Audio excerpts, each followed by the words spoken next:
All right.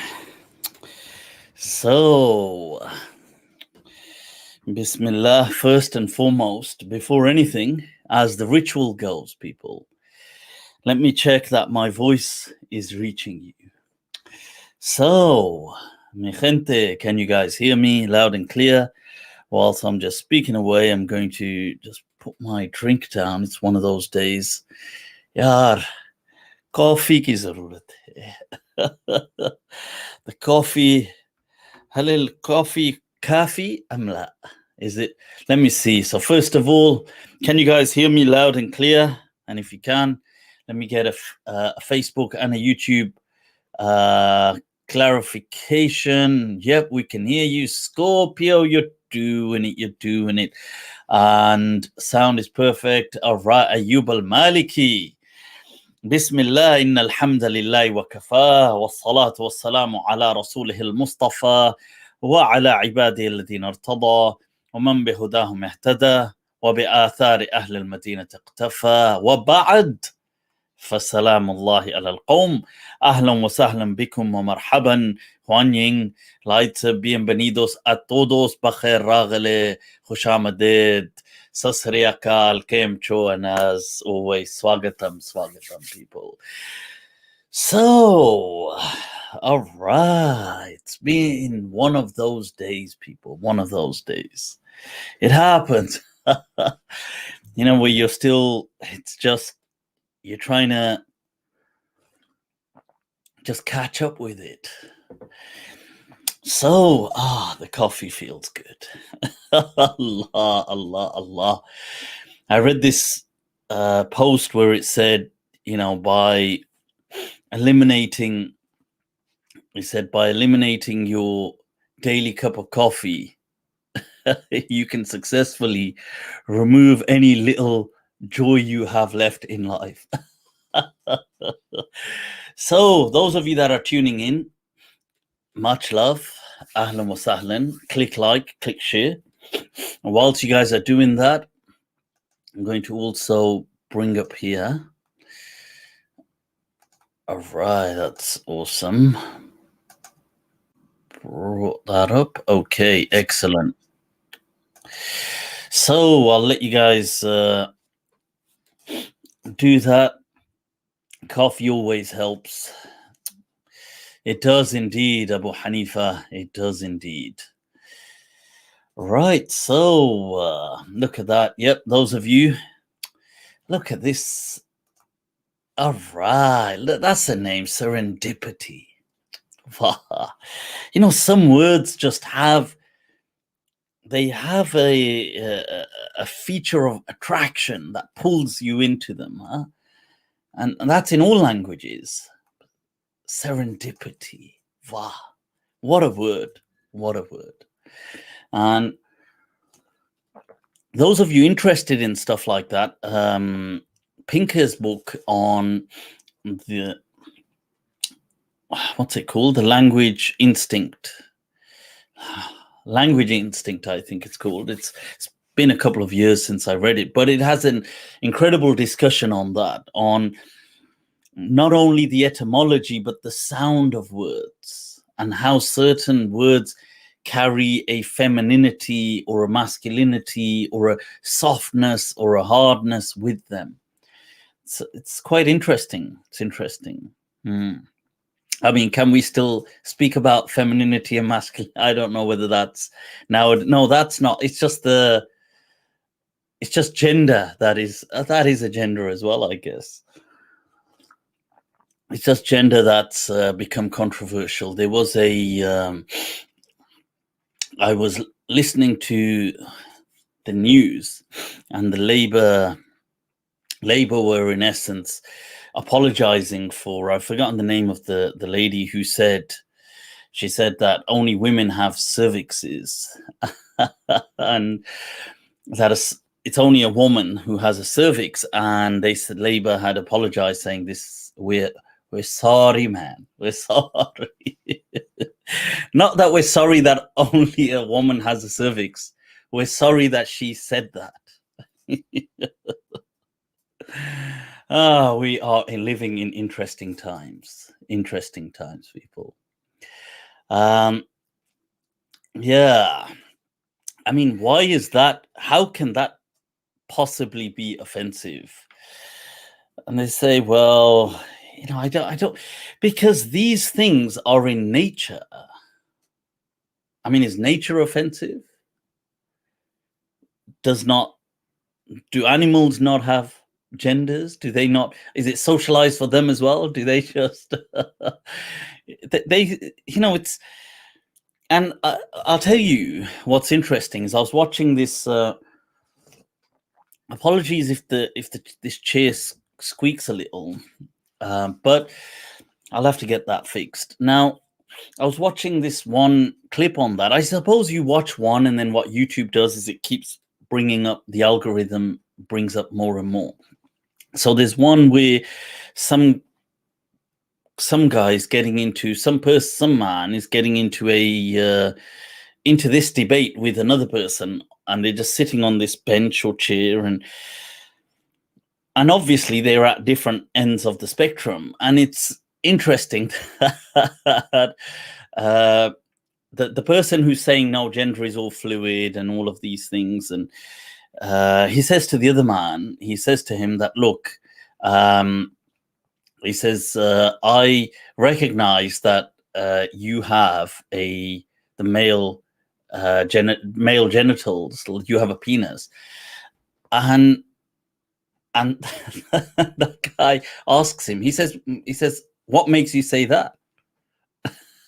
It's just like an aha moment, because the person says, sorry. He says, what made you say that? You assumed that I would have that?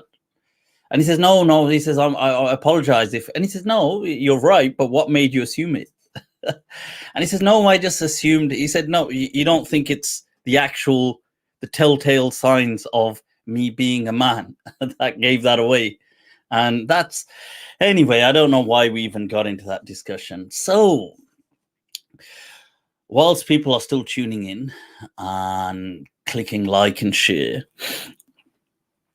we've got ourselves in the UK. And before we start today's, in fact, let's just show a bit of what we're going to be covering today. And right, so I want to take a look at this quality of Hilm, this ability to be calm when angry, and some examples from the Quran, but also from the seerah of the Prophet sallallahu alaihi wasallam.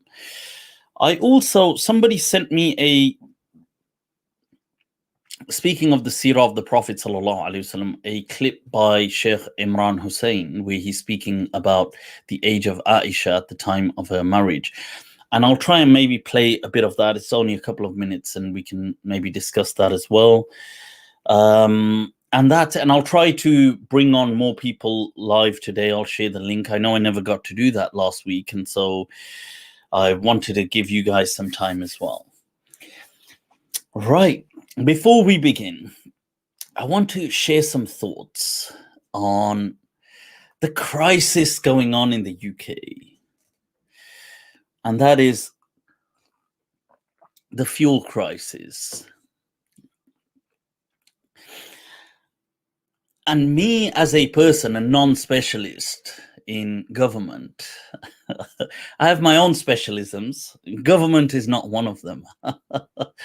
But as a person who doesn't specialize in all of these things, yet I could propose a very simple solution, and I'd like to give some ideas. Now, this just goes to show how such a crisis, no wonder people spin off into conspiracy theories, because they feel the government just is either totally incompetent, or then they can't be that stupid. So there must be people assume there must be some malintent, some kind of, this must be by design, or at least they're going with the flow. This is with their, blessing, so to speak. everybody should know that, well, in the last few days, what had happened was the media aired a report saying there is a fuel shortage. Firstly, I'd like to say I feel that such things, the media, I'm totally for the primacy of freedom of speech. However, certain things like this should carry legal repercussions. People shouldn't be allowed to just create havoc and mayhem by just posting something. I don't understand how the media has the authority and the audacity to do something like that, because they know very well what will ensue. Mayhem, fights, people getting injured, people struggling, the whole country going into potential disarray. This is inevitable. This is the same country that went wild trying to buy toilet paper. I mean, toilet paper for all things. And what do you think would happen if fuel was brought into the question? The blood in the veins of this country. I mean, nothing can move without fuel. So if a people who became almost incapacitated by the thought of not having bog roll, we're seriously, that is not a crisis. Okay. If a people that became so, in a state of confusion and mayhem with that thought, how do you think that same people would behave if it was something as essential as fuel? Now, that, to me, this is why I do feel that these things ought to be legal repercussions. And there was something, the news article said something like, I think BP outlets, out of their 1,200, 20 had shut down. 20 out of 1,200 BP. How does that even make news? Okay, it's now, the moment you put that in the press, everybody en masse started to just fuel up, which beyond the just major irregularities. So there isn't that much fuel available, not on a daily basis. So naturally, you have triggered, it's a self-fulfilling prophecy, a fuel shortage, or you've exacerbated it to the power of 10. So that's, firstly, I can't believe that certain things can just go unchecked like that. There ought to be repercussions. Secondly, the government, I really don't understand this government. They claim that, okay, what we're going to do is bring the military in, the army. Okay, fair enough. That's something. But if you're going to do it, show it to start off with. Don't just, okay, you've said it once. Okay, fair enough. But show some results. Show something. Because you're trying to restore a calm. And actions speak louder than words. Then saying, oh, well, we have 100,000 shortages of drivers. And what we're going to do is we're going to allow for 5,000 visas for up until Christmas from Europe. I mean, what kind of what kind of a preposterous, ridiculous remedy is that? Next, they're saying, okay, we might, and this is a good one, we might, a pay bump for HGV drivers, tankers. Fair enough. And then their wisdom strategy, we're going to send out 1 million letters to HGV, to tanker drivers, to come back to work, please. I mean, did I don't know, these politicians, parliamentarians, did they just ask their primary school kids to just write up some note strategies for them to resolve a national crisis, and they just brought that in? Write 1 million letters. Write lots of letters. Okay, how many? 1 million. I mean, it's so laughable if it wasn't so sad simultaneously. So here's a simple thing that many of you have probably by now watched what's been covered. Ex-tankers, these people who drive these petrol tanks, giving some interviews and saying why they've left the job, that many of them, they have to be on the road for an excess amount of hours. They have to sleep in that tin of a lorry they have. It's cold. It's not soundproof. They have to be careful that they do get enough rest. Otherwise, they could run someone over, and running someone over with a HGV, a heavy goods vehicle, a lorry, excuse that's potential manslaughter. I mean, that's not a little joke. I mean, you run someone over, you're most likely going to kill them. So that kind of a responsibility, they have to sleep rough. They have to take a leak in a bottle. They have to wipe themselves with baby wipes to freshen up. They have to just have cold food. These kind of standards. And then I was reading this Twitter feed where this ex-driver, this tanker driver, was saying that, look, by day 6, you just look like a tramp. And then because you look like a tramp, everyone just treats you like a tramp. And so why would you want that? Let's be honest. So here's something simple. A simple solution would have been, look, up and down the country, we've already got we've got service stations, services. All of these services already have these budget hotels. They all have them, these Premier Inns and these budgets, these kind of, if you stop off at the services. And the HGV have their own separate car park. All they had to do was just announce, one, some enhanced security at the car park for the HGV in these services, and two, the government subsidizes, let's say, I don't know, 85% of these tankers drivers or these HGV drivers, their stay at these budget hotels on a first come first served basis. So that's their stay and food covered, right? That's all, and the infrastructure is all in place. They've already got it up and down the country. That money that they're subsidizing, they are paying back to this hotel, which is then having to pay its staff and pay taxes, and it's trickling back into the economy. And it would also boost competition for these hotels, because right now they don't get that many people staying there. They're these, crappy little budget ones. And so it would boost that.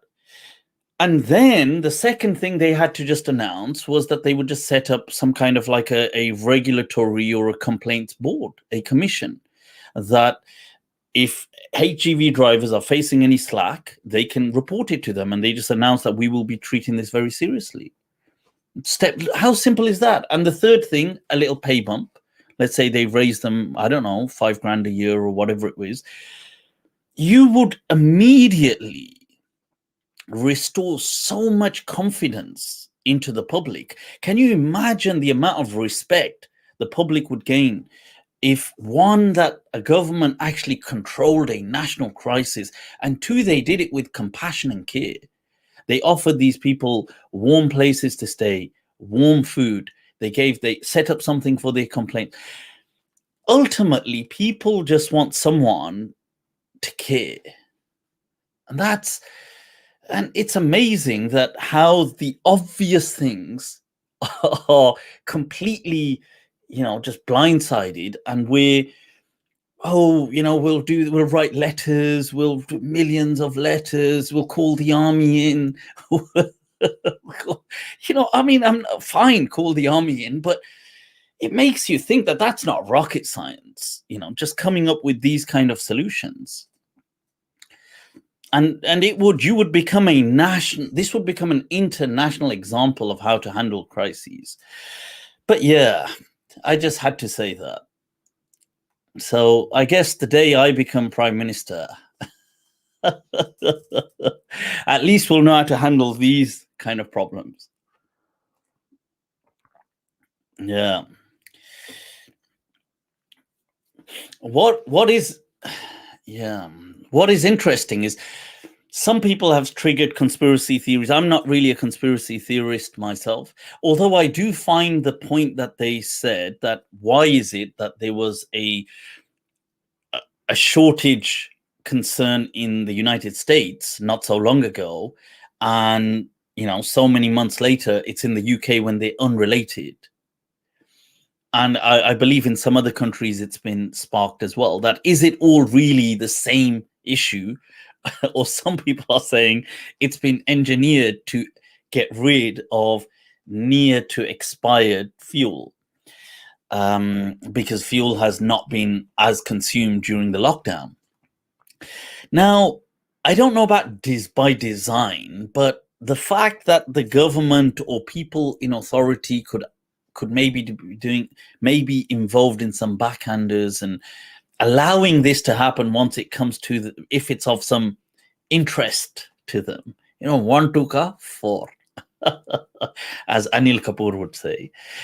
I find that palatable, that could be happening. I don't think the whole thing is necessarily done by design, but as it emerges and are certain people capitalizing, and then they're allowing some hush hush and I scratch your back and you scratch my back, man.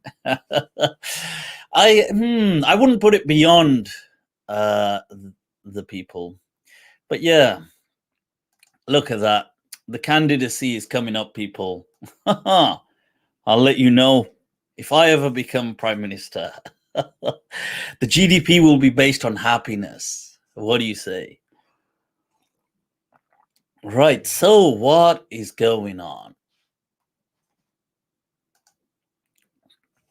Mufti about to drop the next, make it big. Yeah. Why not? Why not? I hope, you never know. Maybe somebody would, because I'm saying this genuinely. I read these tweets by this trucker, this tanker driver, and I'll be guilty by saying that I've never ever. It's not that I couldn't have thought of these things, but I've never thought about them. I'm going to be honest. I'm guilty that I've never really thought, I wonder what a tanker goes through. I mean, I'm often on the road and I will see, but I never really think about it. And I guess we all are guilty of just being too in our own world. But when I read those things, I really felt for the guy. My heart really poured out. I was like, damn, man, I feel for you. That this is just wrong. This is a violation of basic human decency. And that too in a country like the United Kingdom. I just felt, that is wrong. People must care. They ought to care. Right, let's move on, people.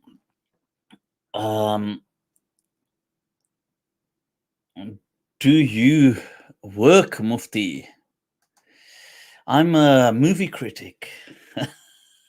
The Lord provides. I happily and contently consume.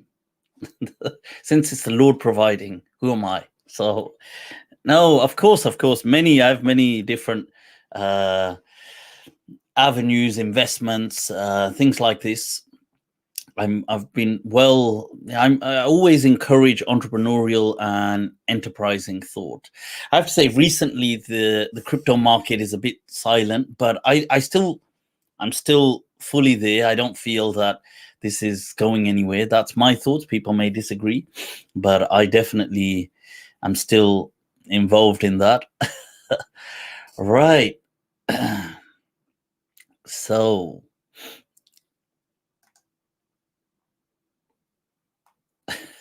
horses. Come on, we're way beyond horses. We can't be resorting to horses in this day and age. Right, let's take a look at today's lesson on these verses. I wanted to cover these. I take it, we've had a good little catch up. And any chance you coming down to Dallas? Wow, look at that. See, Omar, you're doing it, yard. You're doing it. Much love, much love.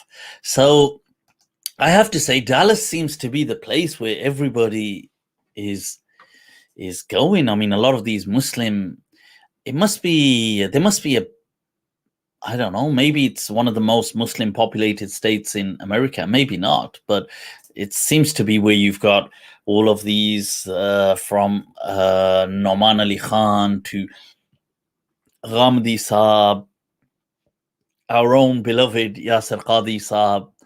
You've got a bunch of other people. I'm sure you've got Al Qalam Institute over there. You've got Mufti Kamani. I'm trying to think. You've got a bunch of people in Dallas, and so there must be something that kuch to hai jiski pardadari hai, as Ghalib would say, that there must be something that this is a veil for.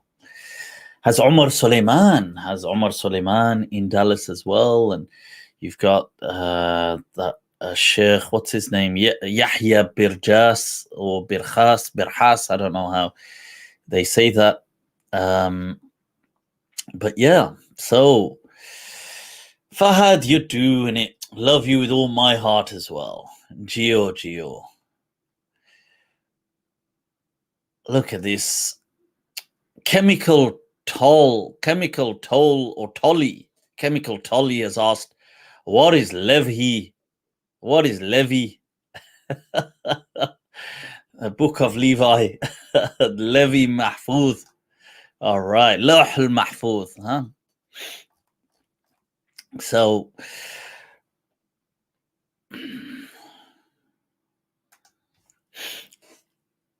Ibrahim Abdul Malik says, Mufti, you should debate any other scholar in a friendly way. We'll gain a lot of Islamic knowledge from it. Yeah. I'm dialogues. I'm up for dialogues. I've always been up for a dialogue. But you see, a dialogue, a debating dialogue, dialogical debate, it's in essence a sport. Okay. Make no mistake. It's like any kind of, you can imagine boxing, imagine any kind of sport. It is something that is a competitive rival kind of sport, in that where you go toe to toe with someone. Now, it requires beyond just having information on whatever the topic is at hand. It requires great intellectual rigor and the ability to respond rapidly, the ability to analyze the opponent's statement, to dissect. It requires wit. It requires the ability to work immensely under pressure. Now, at a mental level. Now, this is not a skill that necessarily comes easy to most people, because it requires also the element of expression. So all of these things have to work in sync. The ability to work under pressure, to dissect what the opponent is saying, to come back, but to express it and articulate it in a cogent manner. It's using clear words. It's not an ability that just every person has.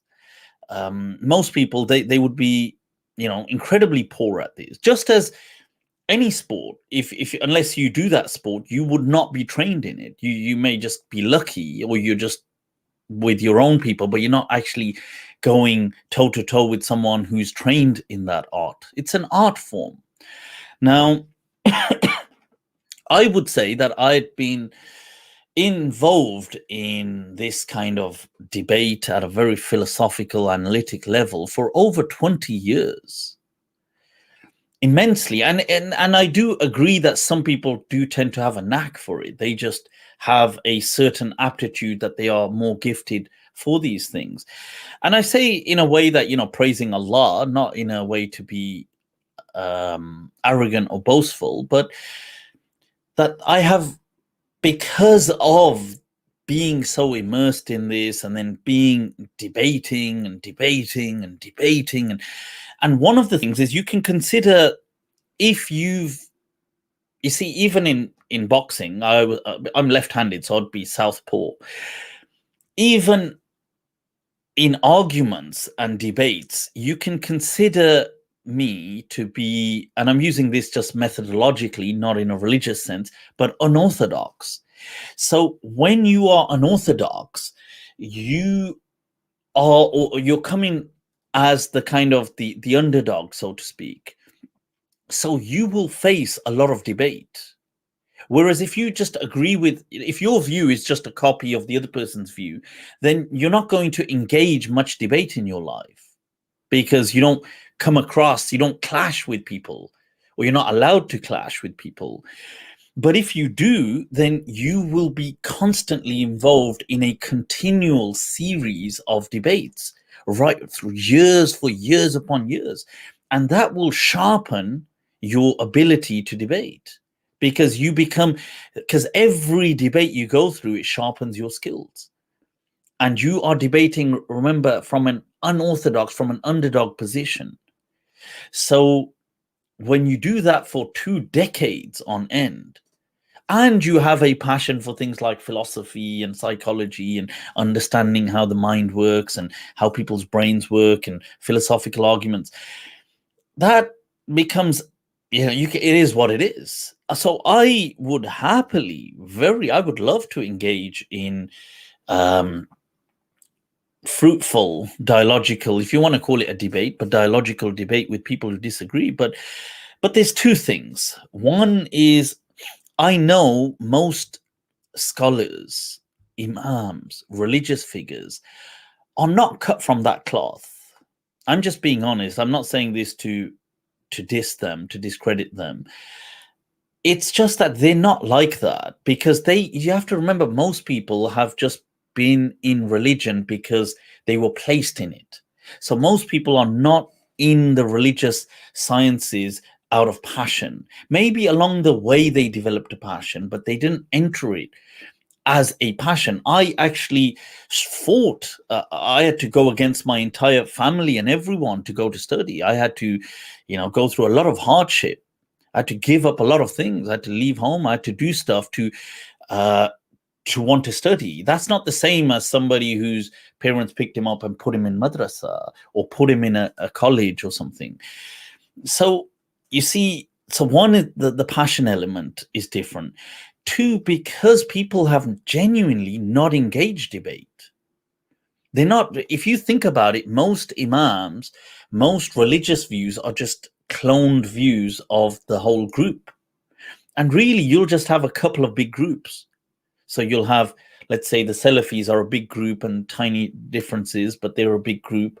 You'll have, let's say, I don't know, you'll have Sufis is a wider group with different people in there, but still they'll accept a larger amount, whether a person would be Brelvi, Deobandi, a different group. There ain't that many groups. And people don't really, even within their group, they're not allowed to have radically different views. So when do you get to practice debate? When you're not allowed to, when your views are not that different.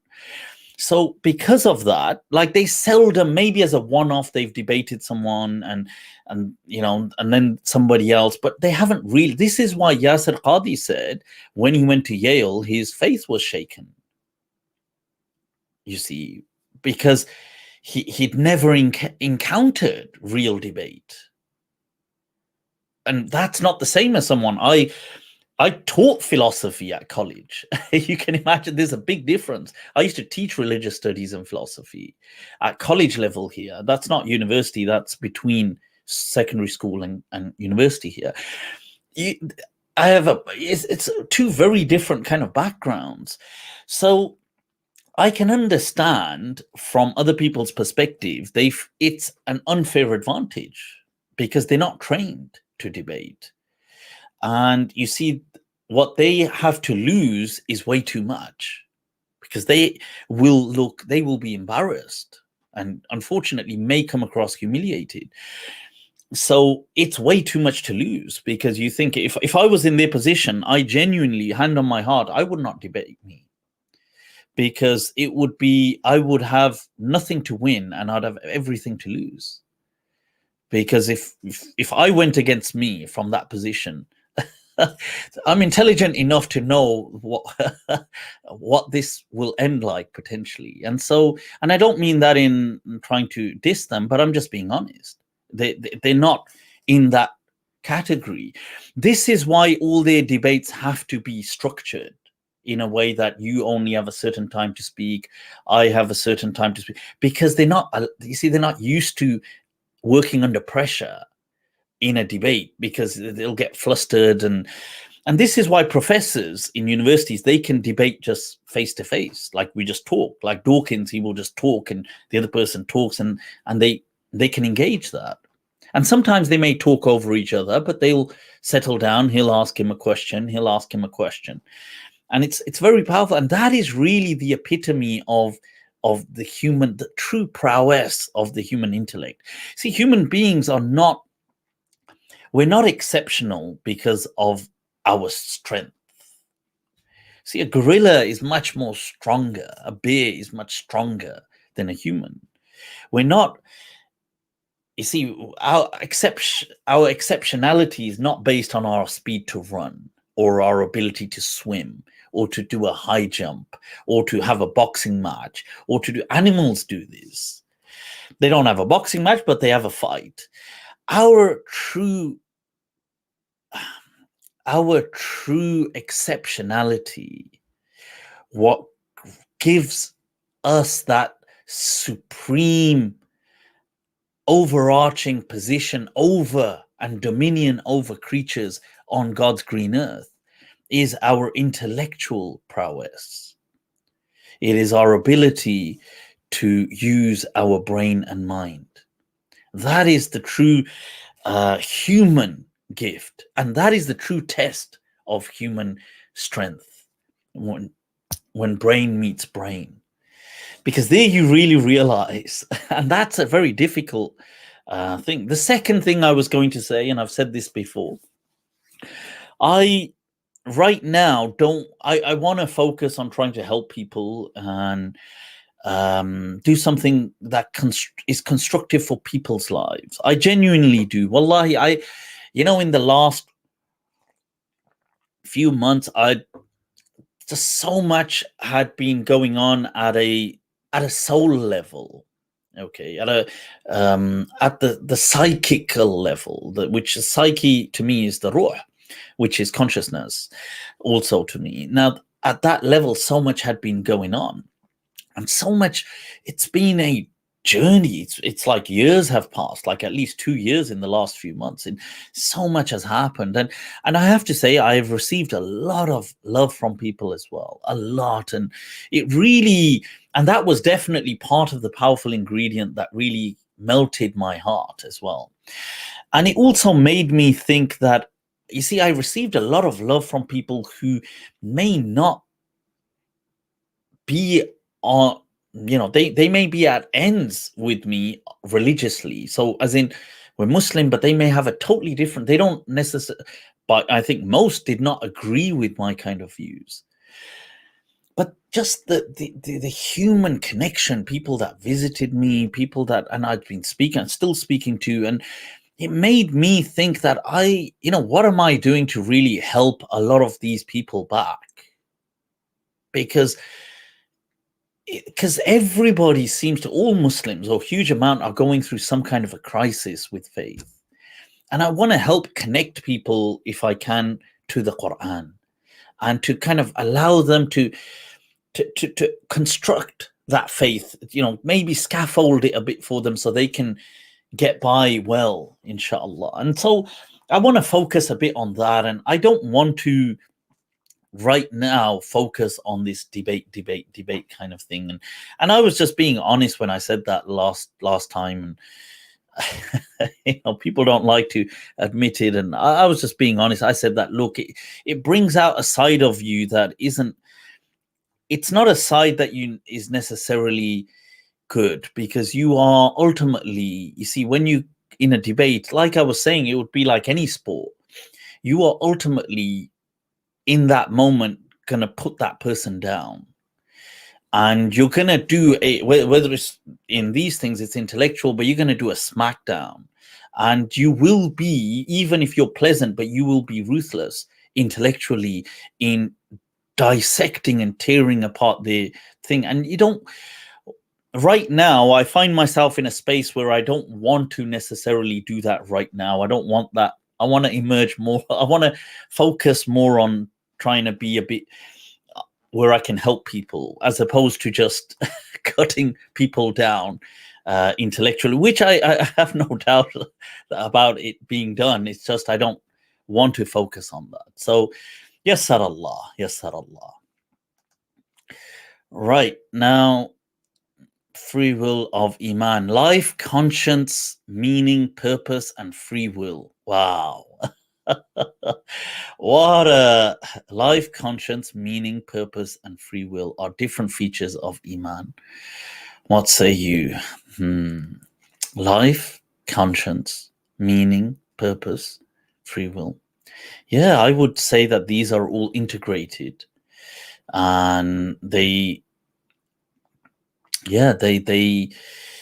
a perhaps, a kind of interdependency of these elements. Let's Icy Saracen, much love for the super chat. You're doing it. Mufti, why of dharmic religions can all get along without judging, but the people of the Abrahanic faith and the individual sects clash with one another? I have answered this briefly before in my reply to is Hinduism more tolerant than Islam, but I feel that when we say people can't get on, is that really true? Much of Islamic history, for the most part, people point out examples of when fighting took place, and it did, but for the most part, was there not this, convivencia, this whole people living together, convivir in our Arabic. In Spanish, this vivir is to live, and con together, it's with a V. That this, did they not coexist? They did. And yes, there were arguments. Yes, sometimes things did happen, but do not things happen amongst normal people? Do not things happen amongst Muslims? Do not things happen amongst? They do. But did they not live? Did they not trade? Did they not? They did for the most part. They did. And I think sometimes we have to remember that human beings, there's this kind of dialectic engagement, somewhat Hegelian almost, as Hegel would say, that you see that society, its manifestation brings its antithesis, its opposite, which then cancels it out and brings its up, and then a middle path kind of rises, and then so basically you will get war, and then after the World War you will get the hippie age, which is its opposite, and then a kind of middle path will emerge, and then it's opposite, and then it's middle path, and then it's opposite. And this was, as proposed by Hegel, the kind of dialectic of societies, which maybe he felt was going to eventually result in the kingdom of God. But you see, is it true that Muslim societies or Abrahamic societies have been intolerant generally? I don't think for Muslims that's necessarily been the case. And I don't think even for Jewish people traditionally that has been the case. So let's say pre-Israel and 18th century going back, because you wouldn't get the Jewish settlement or even the kind of Khazar state, and they weren't, one could say it was a political decision, but it was a Jewish state. There seems to be relative stability and peace. I would feel there was, and I feel that recently the reason I brought up Hegel was we are a reaction to colonialism, and people are still suffering from so much insecurity that they are reacting in a very bitter way. But it's because of that. It's because they're still in that mode of what colonialism has done, whereas the West in that case has kind of moved on.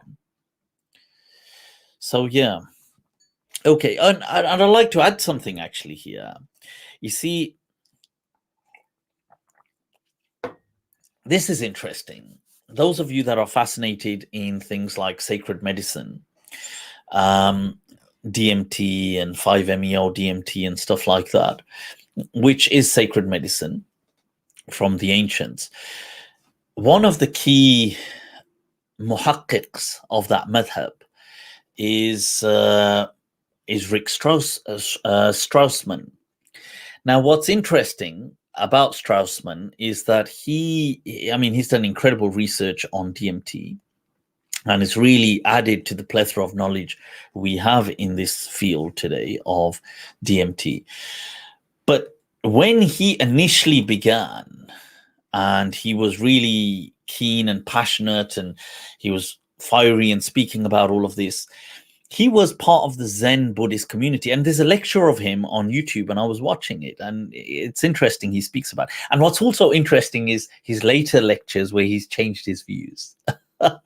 It's fascinating. I find it fascinating seeing a person's development. It really, I don't know, it's just something about it that's so comforting in some way. And it just shows how life, even if you sometimes might more agree with the classical opinion the person held, the older. But so Dr. Strassman, he's giving this lecture, I think it's from the 90s, and he's mentioning that when he began his work on DMT and started speaking about it, he got ostracized and takfir done from the Zen community. He used to be a part of the Zen community, and he got chucked out. I mean, who would picture a bunch of Zen Buddhists going all gung-ho just because Dr. Straussman is speaking about DMT, and he was a part of their community, and they banned him. They said that no, because they couldn't take it. That, and it's the same thing. They said that this is decades of meditation. One arrives at this maqam meditatively. How can it be by taking some sacred medicine one can arrive at 20 years worth of meditation, and arguably beyond? How can that be? So they asked him initially, they warned him, and he speaks of it in his lecture, that he received warnings to stop speaking about DMT and this experience of, this oneness with God and being in the presence of God. And it wasn't about God, but it was about that state. And then when he refused to, they banned him from the community. So that's a fine example of Buddhists being, Zen Western Buddhists. I mean, how much more chilled and mellow are they going to get?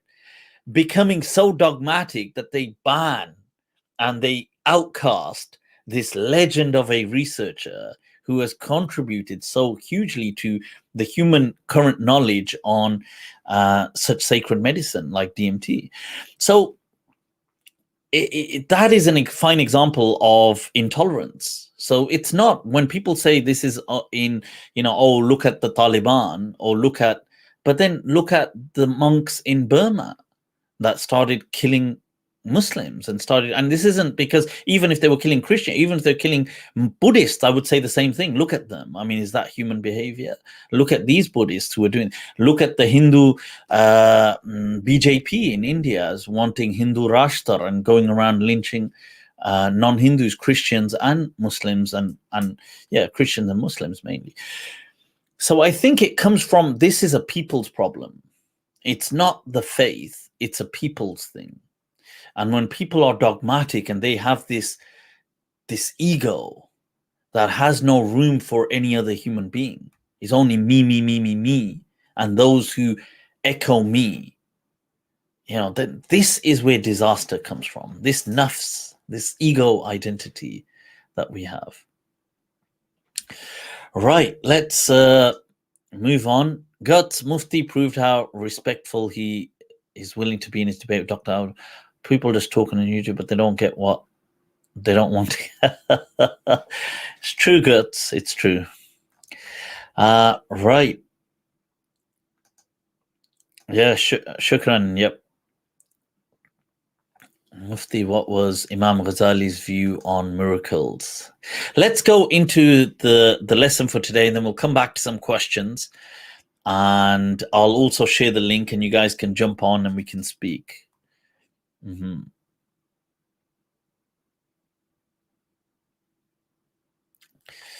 Right, there was there's somebody mentioning one of the verses. I can't see it, but they mentioned that I can see it on that chat. Their visions perceive him not yet, he perceives all visions. Absolutely. La tudrikul absar wa huwa yudrikul absar. Allah. See, that is God. We truly haven't understood. Our connection with God has to develop. Let me tell you something. In life, there are many streams of ourselves running concurrently that need to develop. So there's the physiological, okay, and it needs to go through a kind of puberty. So this is the physiological puberty that you go through in as a teenager. Then there's other streams of us running as well. So there's the neurological, the brain. So the brain doesn't actually fully develop during puberty. The brain seizes its neuroplasticity around the age of 25. Okay, so that's neurological development. But then there is a maturity which will be mental or psychological, if you like. That has to develop in its own pace. That has its own journey, which includes things like emotional intelligence. It includes the ability of when to react and when to try and stay calm. This attribute of Hilm, as they say in Arabic, this calmness, that this cool, calm, collected. This has to develop, and it's on its own journey. Like these streams run parallel. And there's another element which is, and I feel this is the greatest of ourselves that is running concurrent with us, and that is at the consciousness level, at the ruh level, the psychical level, okay, the spiritual level. That consciousness needs to develop as well along the way. We need to, and it's not that the consciousness is developing, but us with it. And these all require different things. And sometimes people don't develop in all of these. They might just develop biologically. So you get a man, but he's like a child, a man-child. Doesn't know how to handle things, doesn't know how to handle relationships, doesn't know how to handle people, gets angry, throws his toys around. It's that. And that's because they haven't developed on the other level. And they need to still go through some development. And it seems to be this kind of mental development seems to be more delayed in recent, in recent years, I feel. Especially within Muslim communities, I feel a lot of men mature much later, probably around late 30s, approaching 40. But they've probably, unfortunately, I hope, may Allah make it easy for them. But I feel that a lot of them, it's too late because too much damage has happened along the way by then. And then these other levels, like how do you develop the consciousness, the spirit, the psyche? How do you connect with the ruh and develop that? And some people probably never do that right throughout their lives.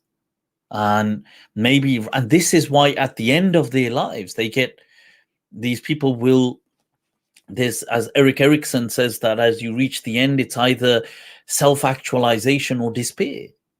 That you think, what have I done with my life? But it's also why you get people who, they may be incredibly wealthy, and they may be celebrities, and they've got everything. They physiologically mature. Maybe they're even mentally very mature. They've got that side. They've got this, but then there's something looming, a darkness that they can't handle, and may Allah make it easy for them, because people like Robin Williams, I mean, just think of that, a legend of a man, a legend, honestly, the amount of people he would have brought courage to by just watching his movies, by bringing a smile to their face, he must have been battling with some darkness that he had to take his own life. This, you see, because the last path, that path of the ruh, of consciousness, people haven't worked on that. And that is the one, that is the ultimate, that really grounds someone. That sojourn, that journey has to be taken as well. And if you don't, and then what may happen is you reach a certain stage where you have all these others, but you just don't know what there's this angst because it hasn't fledged. It hasn't gone through its puberty, if you like, and you struggle. And honestly, I say, may Allah make it easy for all of these people. It's a shame, sometimes some people see such and such, and it gives them people think, ha ha ha, this person had it all and he did this, or this person, ha ha ha, wasn't a Muslim, or this person, ha. It's a horrible thing to say. These people are human beings, and people of God, creatures of God, and people. And I think it is difficult. It is a difficult path. But yeah, so let's move on. So I wanted to, speaking of this quality of Hilm when angry, I wanted to just bring to our attention some verses that this is something that's on YouTube. If you haven't already seen it, I do speak about the psyche in it, Surah Zilzal, and some parallels on the unconscious mind. It's a short clip. It's probably about 5 minutes, but it's definitely 5-6 minutes worth watching if you haven't already seen it. So you can do that, like, share, and now this is a verse that's so incredibly important. Okay, Surah Al Imran 134. I would say go over it, read it, commit it to memory. Okay, الذين ينفقون في السراء والضراء. Now this verse begins with one of the most important features of being a human being. Honestly, some people ask me, what is the purpose? Somebody asked me the other day, what is the purpose of us? What is the purpose of insan? I said, well, see, one is to find him or herself, but along the way to serve others. That is the purpose. And when you do find yourself, and I was talking about that consciousness development, you will find God. It is man arafa nafsa arafa rabba. This is what the famous Sufi saying as well, and people attribute it as a hadith, although it's not an authentic hadith, but it's a saying that man arafa nafsa arafa rabba, whosoever knows themselves knows God. And in the ancient, the temple at Mount Olympus, or in the ancient legends, that it said, know thyself. So, right. So you see, the first thing, الَّذِينَ يُنْفِقُونَ فِي السَّرَّاءِ وَالضَّرَّاء, people who spend. This isn't just speaking, this spending isn't speaking about people who spend on themselves. There's nothing wrong with spending on yourself. Spend on yourselves. I say to people, spend on yourselves. Honestly, I'm a total, somebody could say a sucker at that gadgets and these kind of things. I'm like, like a little kid. I see some gadgets and I always buy them. And my mates always make fun of me for that. He just buys anything that comes up as I say, spend on you. It is God's gift to you. Spend it on you.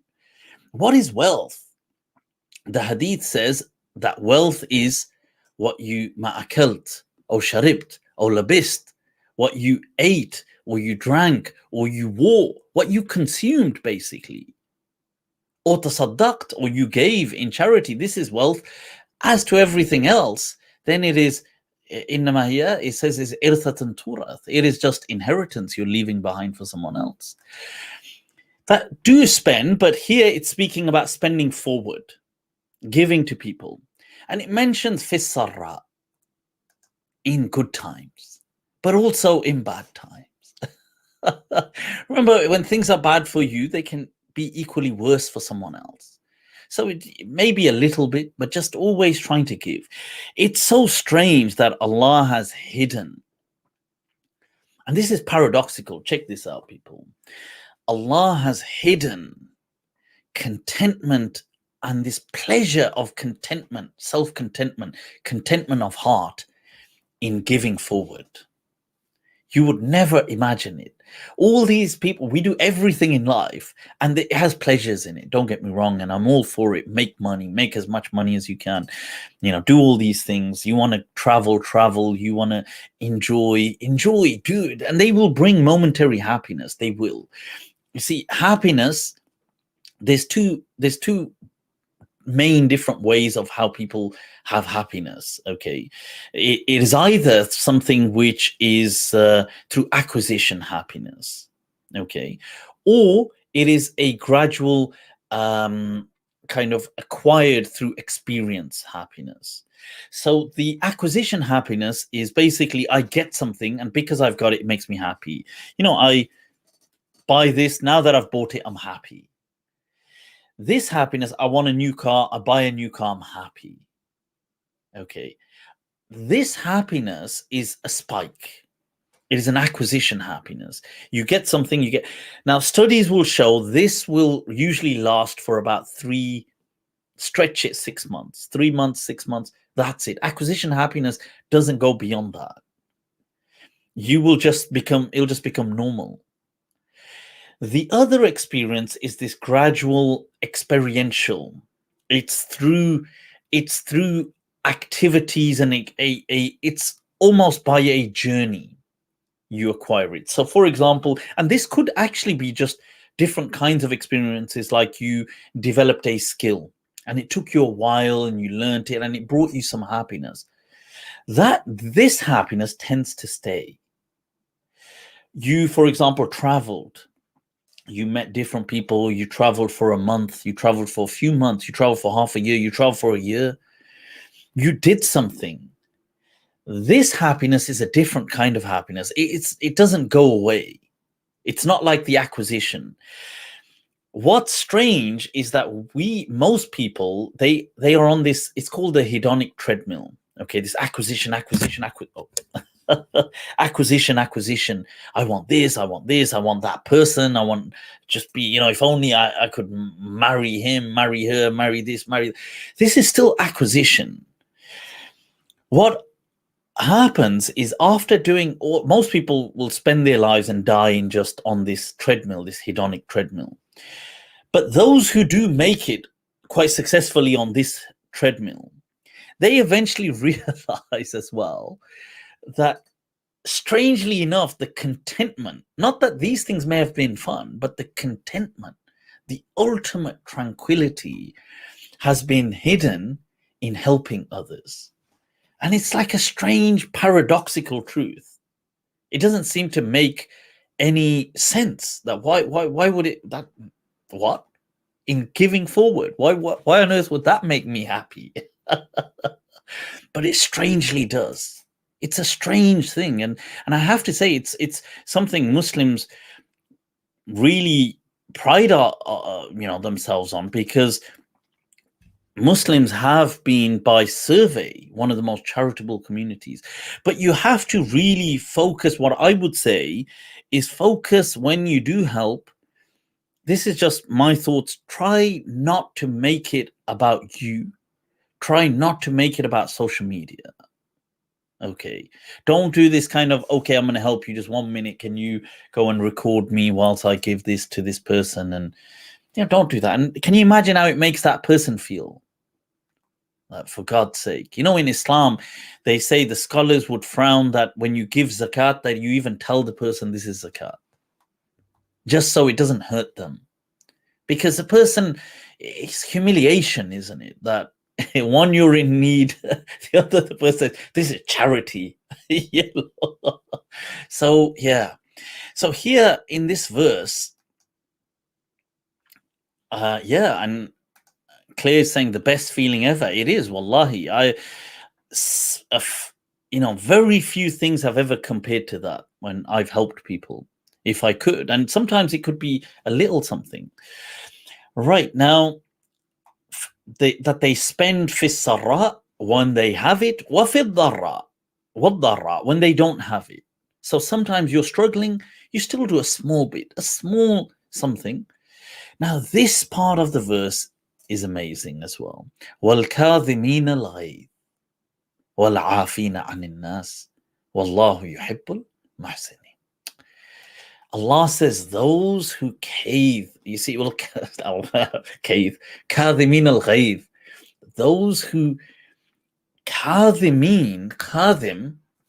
is to hold in, to contain. Ghayth, anger, explosive anger, they contain it. Note that Allah does not say they don't have it. He doesn't say these people don't get angry. They do get angry, but they can kadhimin al-ghayth, they can contain it. That even with anger, they refuse to allow it to erupt. And in that is a majestic beauty. You see, not having the ability to get angry there's nothing special about that. Most people will have that. They will get, but it's controlling it that is this prophetic quality and mentioned in this verse, وَالْكَاظِمِينَ الْغَيْظَ.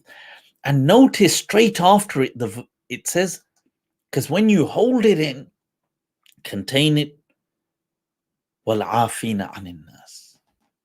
Can you forgive them? Can you let it go? It's difficult. It is really difficult. But believe if you do it, Allah says, وَاللَّهُ يُحِبُّ الْمُحْسِنِينَ. It comes, that thing I said about that happiness, it's paradoxical. It makes zero sense. I give him, or I give her, and I get happy.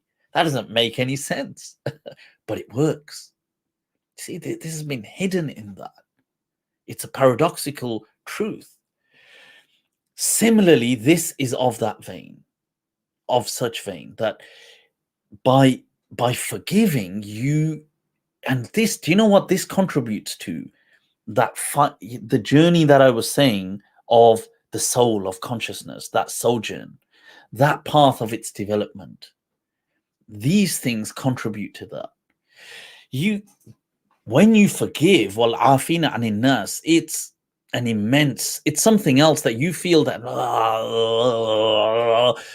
but when you do it, there's a different kind of maturity that emerges, a different kind of contentment and a bliss, and it's very hard to explain, but it's experienced. And this is why straight after the kadhimin al-ghayth, Allah says afina anin nas, and then reminds you, and Allah loves the people who do ihsan. And you say, what is ihsan? Well, this is ihsan in this ayah. You see, it is these things that you spend, that you, even when you're struggling, you still give forward. You hold back the rage, you control it, and you forgive. That even if the other person is clearly wrong, you have enough insight to be that better person to move on. And I think this is such an important, really, wallahi, one of the most amazing verses of the Quran that sums up Islam. This really just sums it up. If people just practice this, they would be upstanding role models for humanity. The other verses, there's two verses which similarly reflect the same image, the same message from Surah Shura 37. وَالَّذِينَ يَجْتَنِبُونَ كَبَائِرَ الْإِثْمِ, those who avoid, and it says deadly sins and immoral acts, وَالْفَوَاحِشِ. And we'll have to have a session explaining things like what are sins, by the way. And it doesn't really mean, when there's a difference of opinion, but these sins are not talking about fiqh. Okay, because the problem is today people equate a fiqh textbook ruling and they, superimpose that on the Quran. This is not, Allah is not speaking about what the fiqh of the fuqaha kind of sin. Oh, a person says, oh, you don't trim your tash, that's a sin. Oh, you trim your tash, that's a sin. Oh, you don't trim the beard, that's a sin. Or you do trim, that's a sin. Or these things are just, this is fiqh speak. This is just scholars speaking in their books. And sure, that may be their opinions, but this is not what the Quran is speaking about. Are those sins that kaba'ir al-ithm, that humanity generally recognizes, that cause harm, and usually gross harm to others. So it's things of that nature, but we'll have to cover that in a different session. But people do mix this stuff up because of the word, the overlap. But then it mentions that وَإِذَا مَا غَضِبُوا هُمْ يَغْفِرُونَ, and when they are angry, that these people, they forgive. Once again, one of the most difficult things, but it's echoing that same message from Surah Al Imran. And this verse is an interesting one. That وَدَّ كَثِيرٌ مِّنْ أَهْلِ الْكِتَابِ. Now this initially speaking about people of the book, but it could speak about anyone. That لَوْ يَرُدُّونَكُمْ مِّن بَعْدِ إِيمَانِكُمْ, that if they could turn you back, كُفَّارًا حَسَدًا مِّنْ عِنْدِ أَنفُسِهِمْ, out of this envy, turn you back from this faith, مِّن بَعْدِ مَا تَبَيَّنَ لَهُمُ الْحَقِّ فَاعْفُوا. But what should you do? Forgive. وَاصْفَحُوا, turn a clean page. حَتَّى يَأْتِيَ اللَّهُ بِأَمْرِهِ, let Allah judge them. إِنَّ اللَّهَ عَلَى كُلِّ شَيْءٍ قَدِيرٌ. This, it's speaking initially about those, primarily about the verses, people of the book, but by extension, it covers many aspects, including your ability, your faith in how you handle life. So, for example, and by faith here, your faith, your tawakkul, your positive spirits, how you are someone that does not get down and does not, even if momentarily you are saddened by things, you bounce back up. That is the true spirit of a believer, of the faithful, that God has gifted you, that you have that. People, as in this verse, people will have envy for that sometimes, because they'll think, well, why is this person so? Why don't they get down? Why don't they get depressed? Why am I always like this? And people, yarudunakum, they want you to almost do kufr from this kind of, this positivity.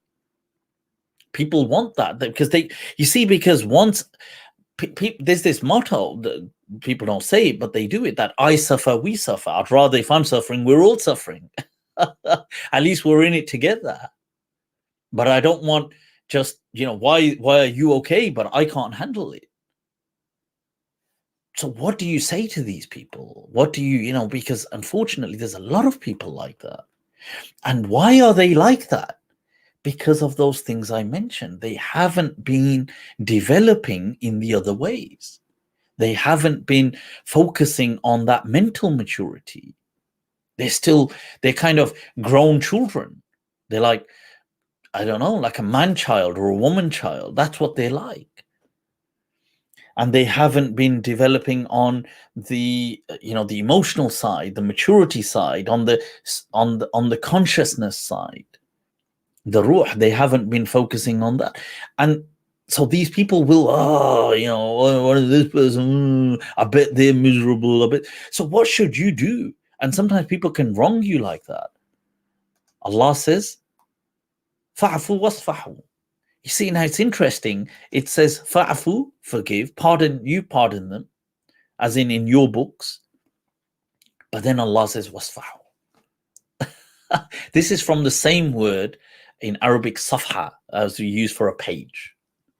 And it means to forgive, but in that sense, to turn a new page. Why turn a new page?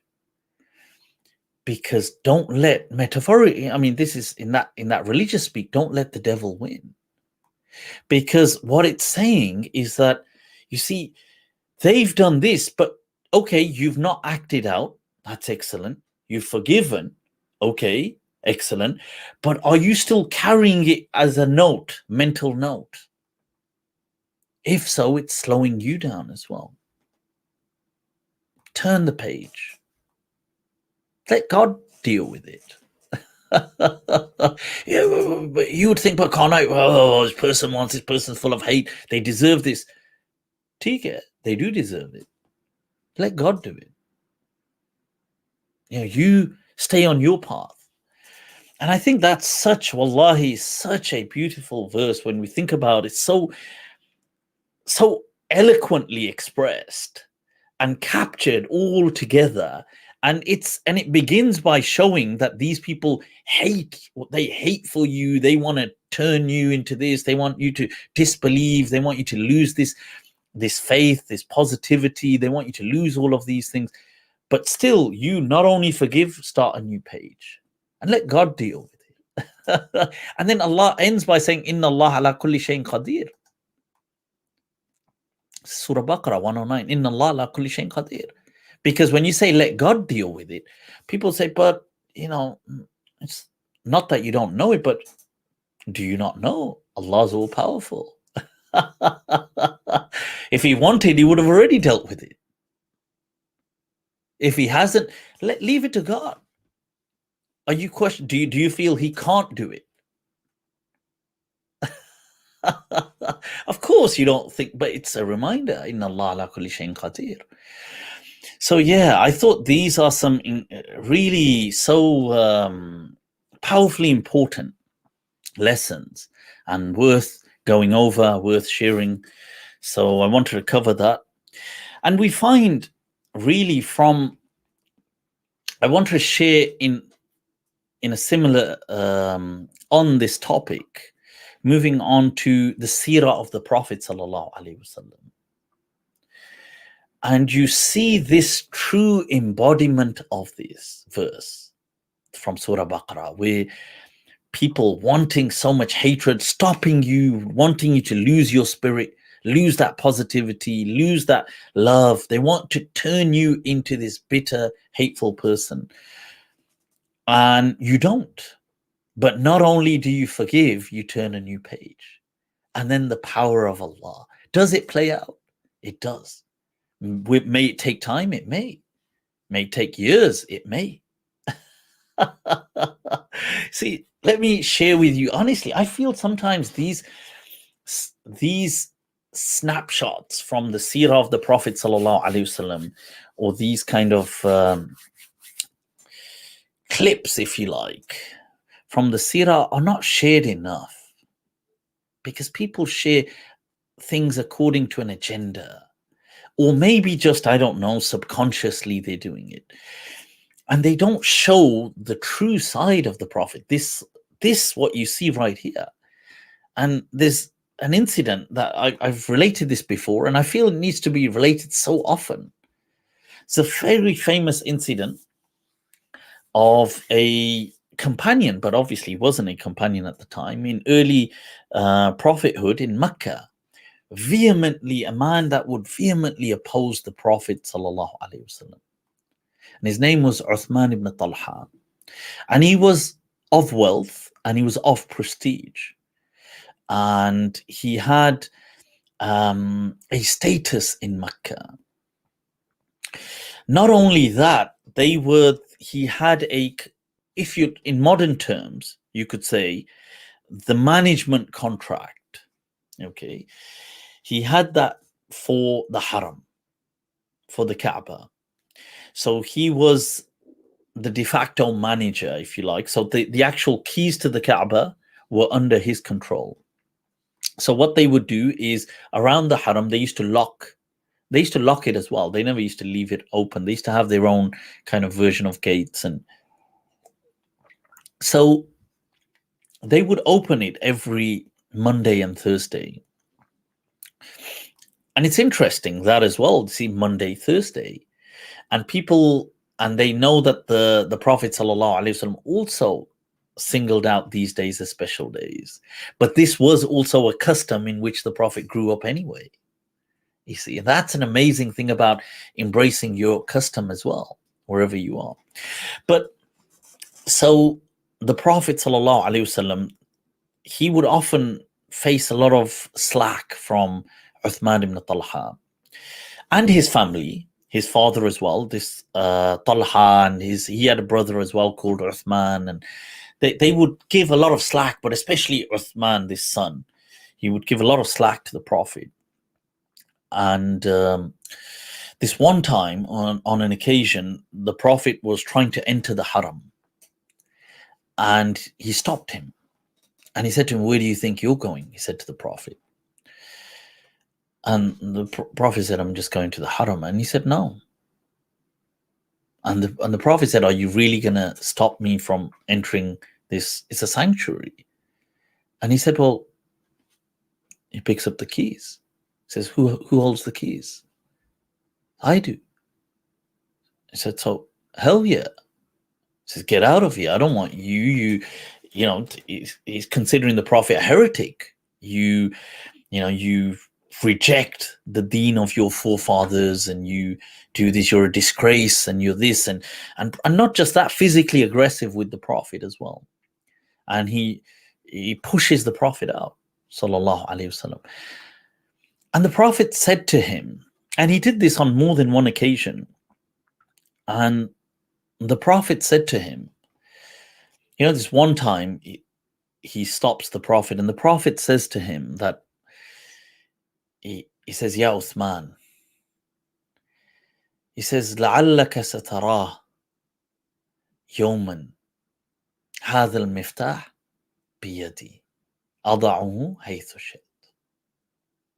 He says, "What if perhaps one day you see that key in my hand, and I do with it what I wish?" And he laughed at the Prophet and physically chucked him out. And these are the people they clearly oppose. In the battle of, it's in the early battles, I believe it may have, in Uhud, I believe it was, that his father, it's in the Battle of Uhud, his father, who was zealously opposing the Prophet as well, his name was Talha, he is killed by Ali. He fights Ali in the beginning, and Ali radiallahu anhu clearly Ali was an absolute one of the very famous warriors of that Arabian time. And Sayyidina Ali radiallahu anhu destroys him in that Mubarak. So before a battle would begin, they would have this send one and we send one, and they do this thing called a Mubaraza, a one-on-one. And his father, Talha, is the one that is killed there. So you can see this from this family of proper hating against Muslims, hating against the faithful, and doing all of this. Now, and they plot and they spend money. They were wealthy to hurt Muslims and the people in Medina, and to kind of fund the projects of people trying to attack the faithful and loot them and do all of this. And all this the Prophet is aware of. And then the tide turns. Allah. وَتِلْكَ الْأَيَّامِ نُدَاوِلُهَا بَيْنَ النَّاسِ. Allah says, and the days, they rotate amongst people, amongst mankind. With the Fath of Makkah, the conquest of Makkah, Makkah has fallen and surrendered. And the Prophet has entered in strength, in power and might. And when the Prophet was there and people were restoring a sense of calm, because there's the initial hoo-ha, what's going on. The Prophet calls for Uthman ibn Talha, and he turns up. And he tells him, "Go bring the keys to the Kaaba."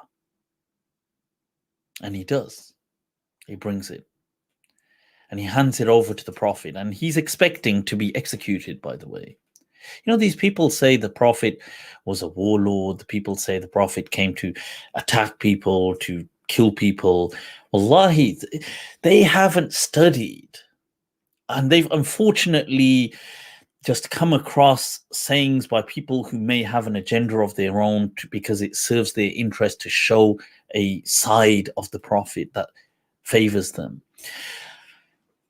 Here is Uthman. He is expecting, this is what he's anticipating, he's fearing that this is it. They're going to chop off my head now. They're going to execute me. And he hands over the keys to the Kaaba.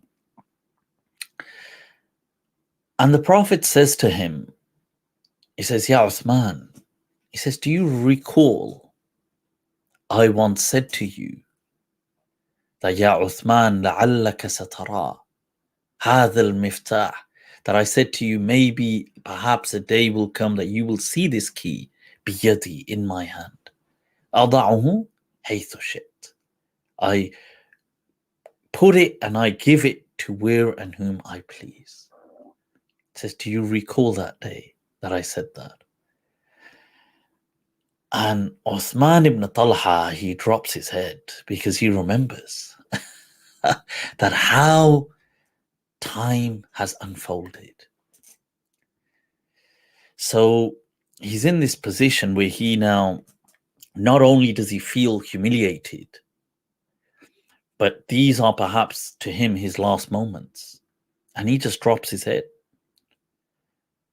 And the Prophet calls him, he says, Ya Uthman. And he looks up. The Prophet says, Khudha. He says, take the keys.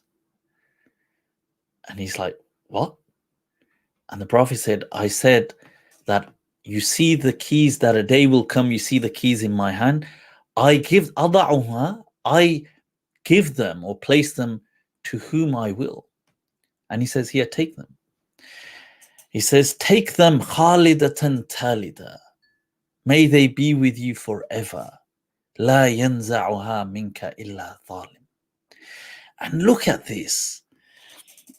Not only does the Prophet give them to him, he follows it by making a dua. Like, can you imagine that? How hard hitting that is. That the person who is not only so fearful and humiliated, he's confused that why is he handing it back to me? The Prophet says, may they stay with you. May God always keep them with you. Only a dhalim can snatch them from you. That meaning, may God always preserve this with you. Sallallahu alayhi wasallam. Wallahi, this is the character of the Prophet. So often, people, I don't know why, it makes zero sense to me why people choose to, I don't know, omit or just not relay this side. They speak of just wars, and they just speak of, I don't know what's going on, whether it's subconscious, whether there's an agenda, whether what. Do you know what this Uthman ibn Talha's reaction was? He immediately, he embraces the Prophet and he says, Ashhadu an la ilaha illallah wa ashhadu anna Muhammadan Rasulullah. You see, the ihsan, inna Allah yuhibbul muhsinin. This, you can never accomplish with brute force what you can accomplish with humanity and compassion and kindness. Never. It is a different. وَمَا أَرْسَلْنَاكَ إِلَّا رَحْمَةً لِلْعَالَمِينَ. And this was, to be honest, it was a rightful place for anger. The Prophet had reason, he had motive, he had purpose, he had an argument. He was physically attacked by this person. This person spent money to harm the people, not just the Prophet, people that the Prophet loves, to harm them. He had him humiliated, thrown out of the haram. He dominated him with this power. The Prophet had reason. Allah says, what should you do in those positions. Fa'fu wasfa'u. Turn a new page. It's counterintuitive. It's not what you would think, but it will work wonders. This, you see, you exacting your little revenge will work for the moment. It may help you. It may even help you at a tribe level. It may, at a group level. Thinking about the bigger picture will help the cause of humanity.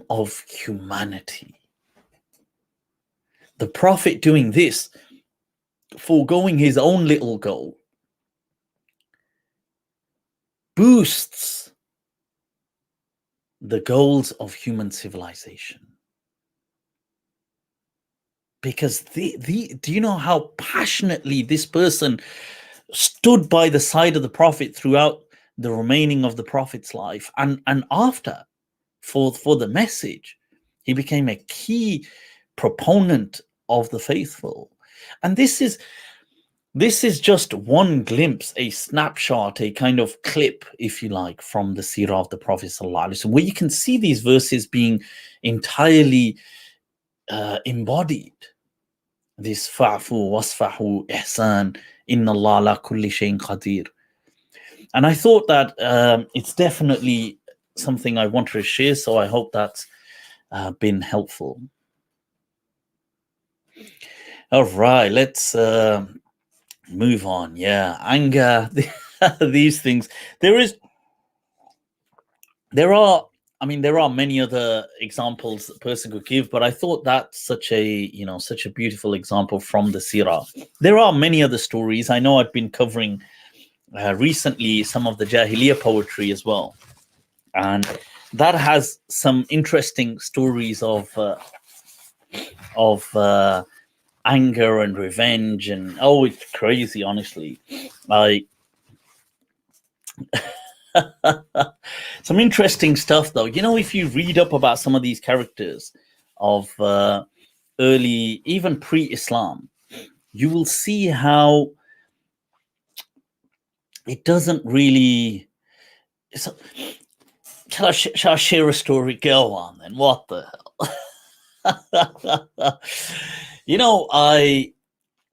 I mentioned some pre-Islamic Arabian personalities, and you have the famous Antarah.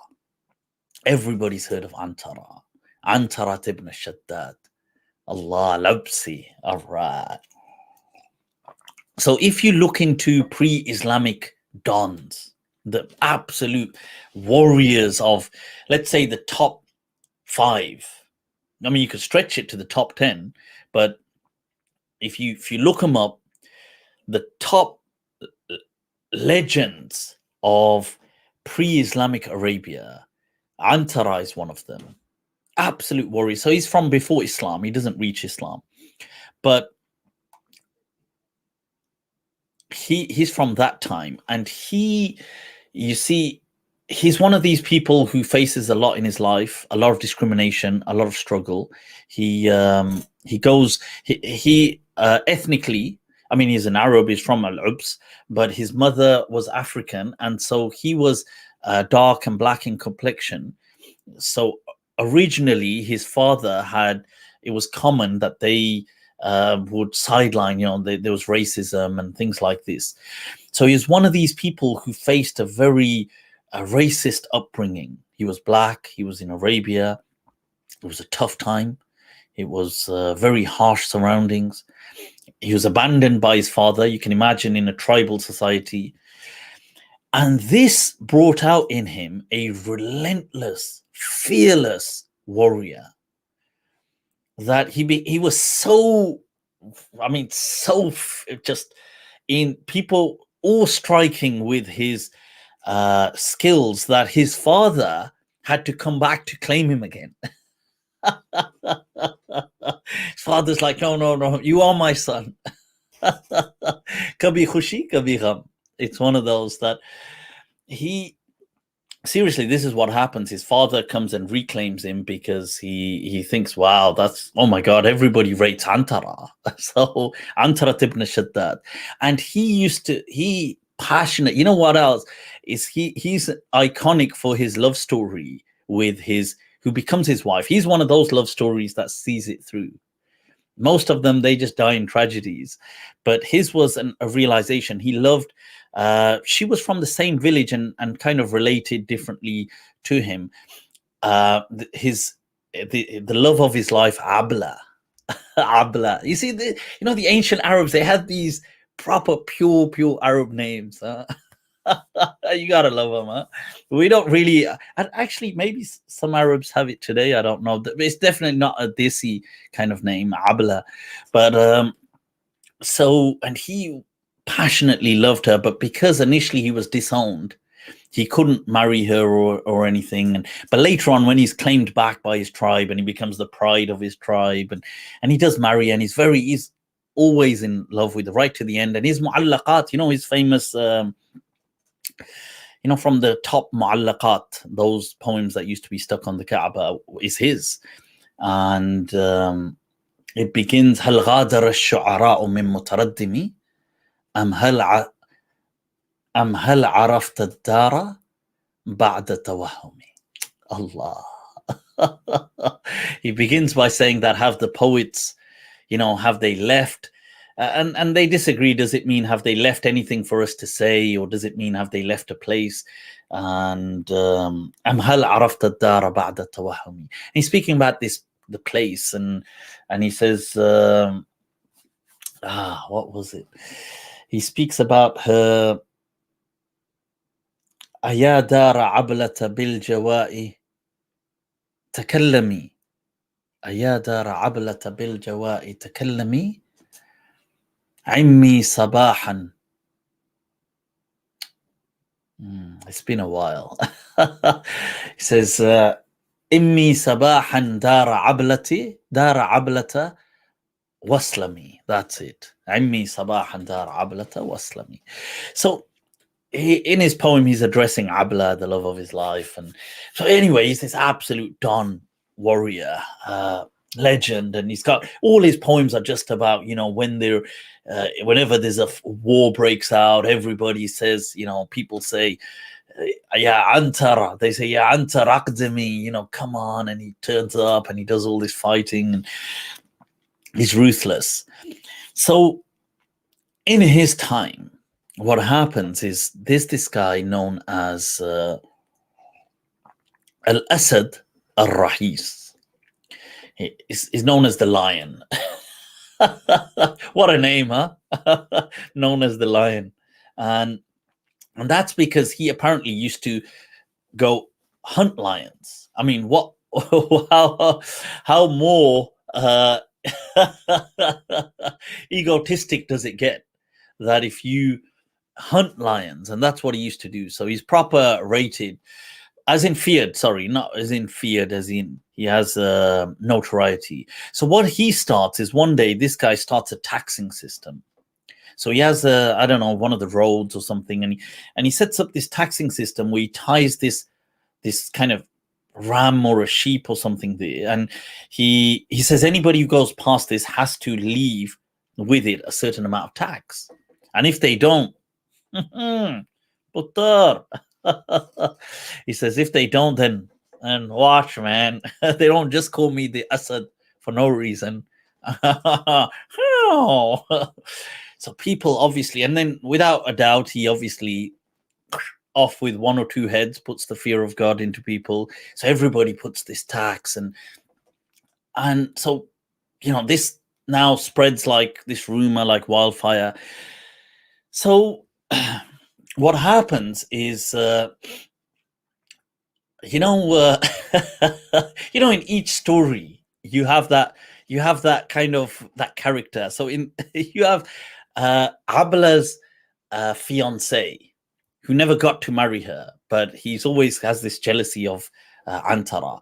So he comes to Abla, telling that her ex, basically saying, oh, have you heard about these this guy, Asad al-Rais, and oh my God, like, nobody can handle him. Even Antarah can't deal with, it just lights a bit of the bit of the fuel, a bit of the flame.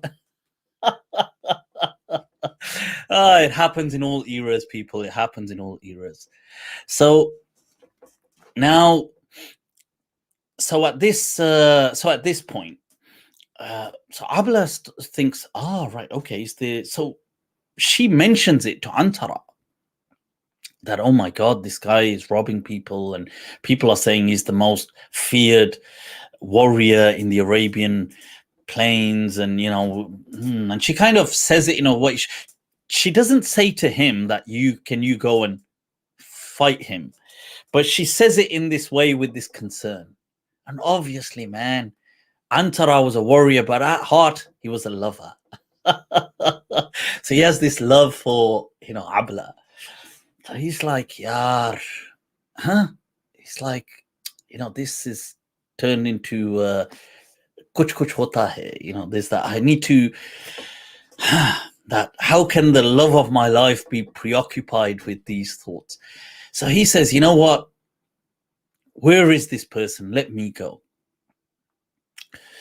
So what he does is he says to Abla, come with me. So he takes her and takes, I think, just one person with him. I can't remember. I think his own brother or something. And he turns up to this place. And what do you know? Asad isn't there. He's not there. So he turns up and he sees that, he sees the ram or the sheep, whatever it was. And Asad's wife, he sees their tent or wherever it was where they lived. And he calls her out. And he says, where's Asad? She says, he's not here. And it's a small world. They all seem to know each other. So he seems to know his wife, and because she's the sister of one of his friends or something. So he says to her that, you know what, in their words, that he's dodged a bullet, because I was gonna sort him out, man. This one not nice. So he says, okay, what we'll do instead is he gets that sheep and he slaughters the sheep. And he says, cook it for us. And she cooks it. The good old days, huh? Turn it up and you say, I've slaughtered your sheep, now cook it for us. And the woman says, yes, of course. So she cooks it, and they all sit and they eat it, including the wife of this person, Asad. So they eat it, and then he goes. And he just says to her that, tell him that, you better baz aa jao, you better kind of pull your act together. So this guy comes back, and remember, he's this rated, everybody fears me, I collect taxes from people, and he's humiliated. He's humiliated. So what happens is he rallies his tribe. He says, let's go get Antarah. So they say to him, look, but that's not really fair. Antarah just came on his own, and he brought his wife with him. So, you taking a whole tribe to fight this one guy who turned up on his own. So why didn't you just go on your own? Problem. But to be fair, Asad was also this guy who used to claim that, I'm a fearless warrior. So he says, fair enough. Chalo. He says, this math's also working, this mathematics. So he says, I'm going to take my wife and go there. So he takes his wife and goes there. And clash of the titans. Allah. These are the stories that were, a generation later reached the Prophet, by the way, and the companions. These are what they would have not only grown up around, would have known in their times. So Asad and Antarah go toe to toe. That's it. And they start fighting. And obviously he comes out, they've got their swords and he's horseback. But it doesn't actually last that long. Antarah manages to swiftly drag him, throw him off his horse. And as he falls, he really hurts himself. So here, that's it. He's hurt himself. And because he's hurt himself, he's caught, and Antarah catches him. He ties him up. And he says, okay, well, I've captured you. And then, obviously he's in that day and age, he's captured his wife. But then because he knows his wife, it's the sister of his friend, he lets her go. But he's got this person. You're my captive. So his wife, Asad's wife, pleads to Antarah. She says, look, you know me through such and such. Please let my husband go. And, he made a mistake and let him go. And, we call it, I'm sure he'll call it quits. Can this just be water under a bridge? So Antarah, he says, well, says, Yar, there's nothing wrong in being noble. The nobility, as one of our beloveds had said, the nobility. So he says, fine. And he says, you know what? Okay. And he lets him go, Asad. Now, Asad goes back to his tribe, humiliated. And he's from this tribe, At-Tai, the Ta'i, the famous Hatim At-Tai, the very wealthy person was from the same tribe, Banu Tai. Now, he's humiliated. Think about it. This is this guy who was unofficially collecting taxes, deemed to be the most fearless warrior in that region of Arabia. And not only does he go to teach a lesson, he gets battered, held captive, and then released at the behest of his wife. His wife, like a woman, had to plead and he got let go. This is how humiliating it was for him. So, you see, but this is the thing. Fa'fu wasfa'u. But it's too difficult, man. This one, the nafs, the ego. So he thinks, no, I'm not going to let this slide. So what he does is, on an occasion, he gathers a little gang and they raid. Because remember, Arabia, even in the Prophet's time and pre-Islam, was a very raiding society where it was that kind of Viking-like lifestyle. They used to raid each other. He raids Bani al-Ubs, that tribe of Ubs, which is Antarah's tribe, and especially the part where he lives. And he raids it, and they take the animals. And when they would raid at a time when they know a lot of men wouldn't be there. And they take certain things and take captives. And guess who he takes as a captive? Abla, the wife of Antarah. So this one, too much, man. Too much. Antarah obviously comes back. His tribe call him. Because people in that day and age, they would go for days as well on a journey. So he comes back and he's like, what the hell has happened here? They're like, they raided us, they took our livestock, took the sheep, they took this, they took captives, and amongst the captives, they took women, and amongst the women, they took your wife. Allah, Allah, Allah. So this one, eruption time, man. So you get that, Antarah turns into the Incredible Hulk that moment. He takes his brother with him. He takes just 1-2 people, and they set off for Bani Tai, that tribe where Asad is. And what ensues is a ruthless little battle. Antarah smashing, slaughtering people that came in his way. And it's not long before he catches this Asadur Rahis, catches him,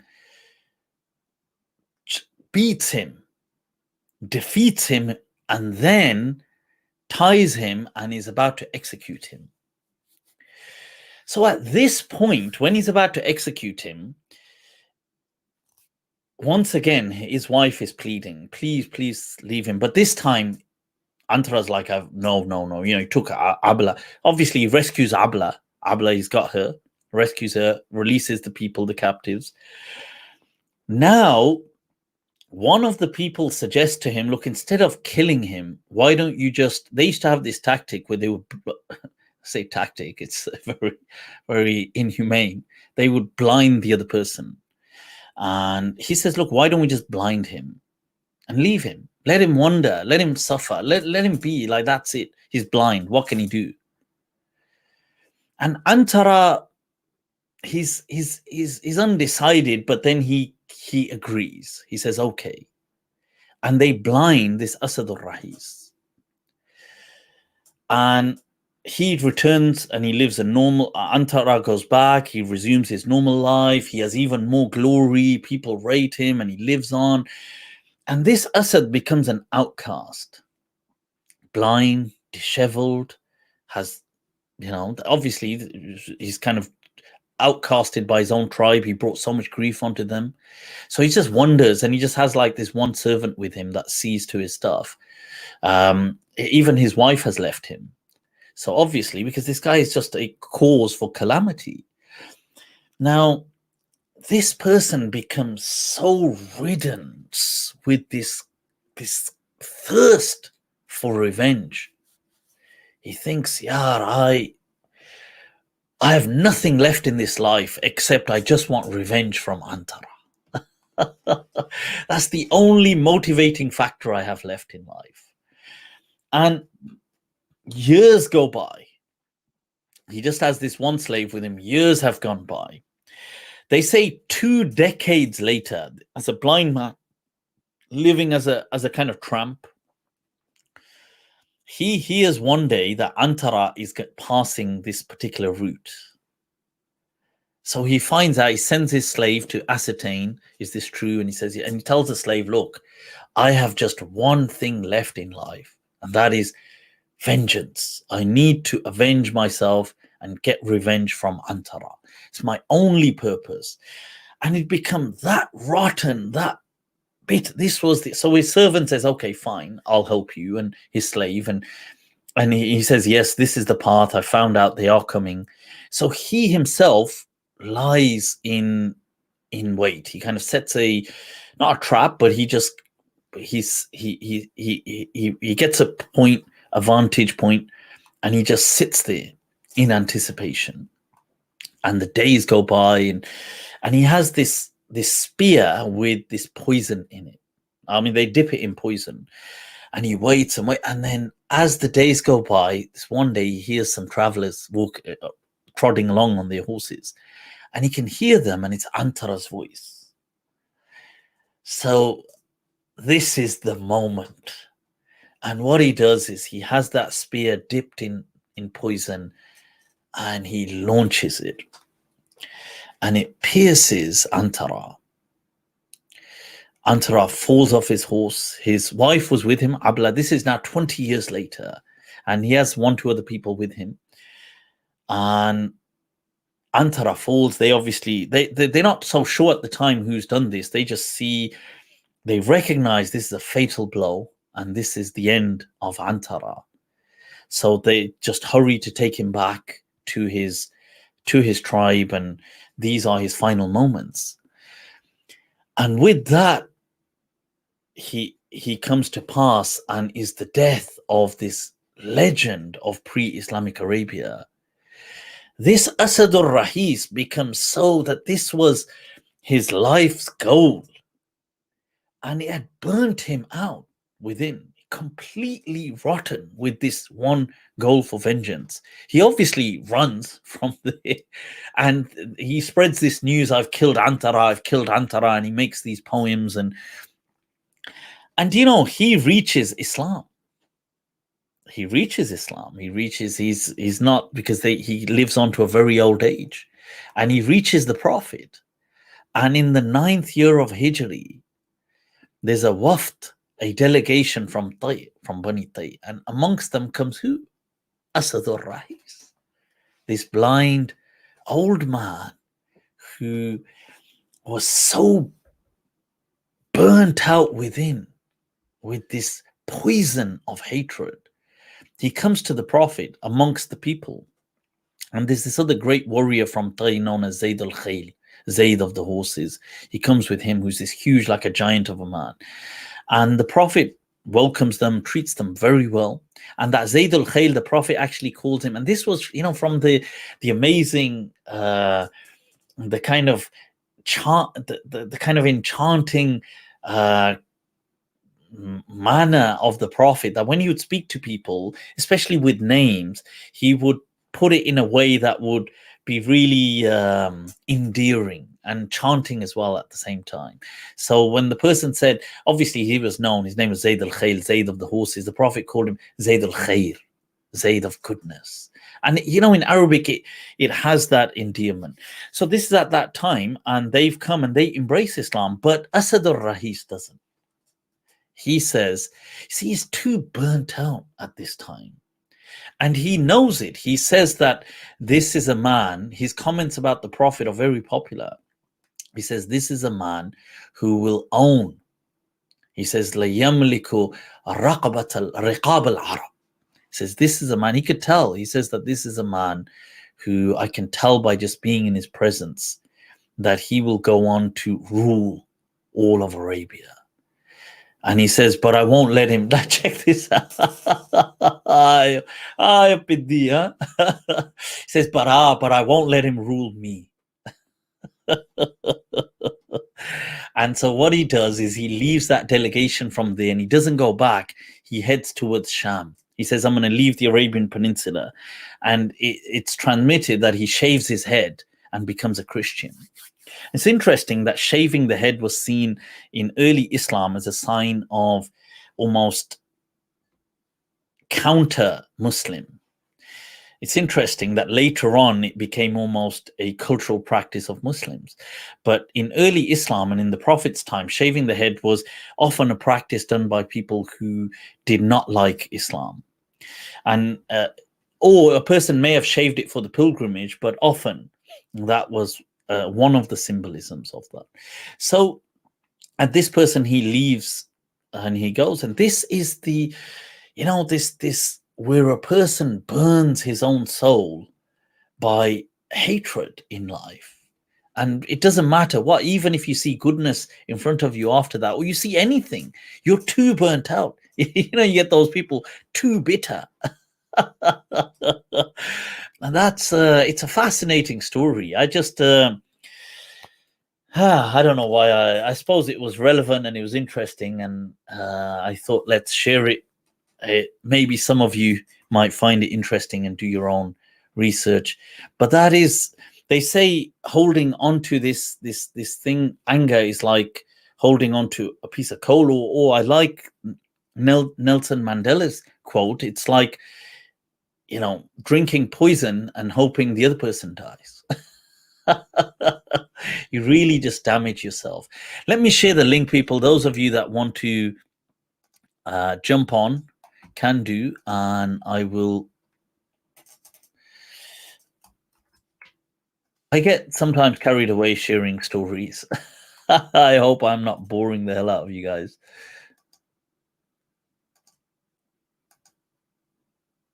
Yeah, if you write Antarah, there are movies about Antarah, by the way. They're in Arabic, though.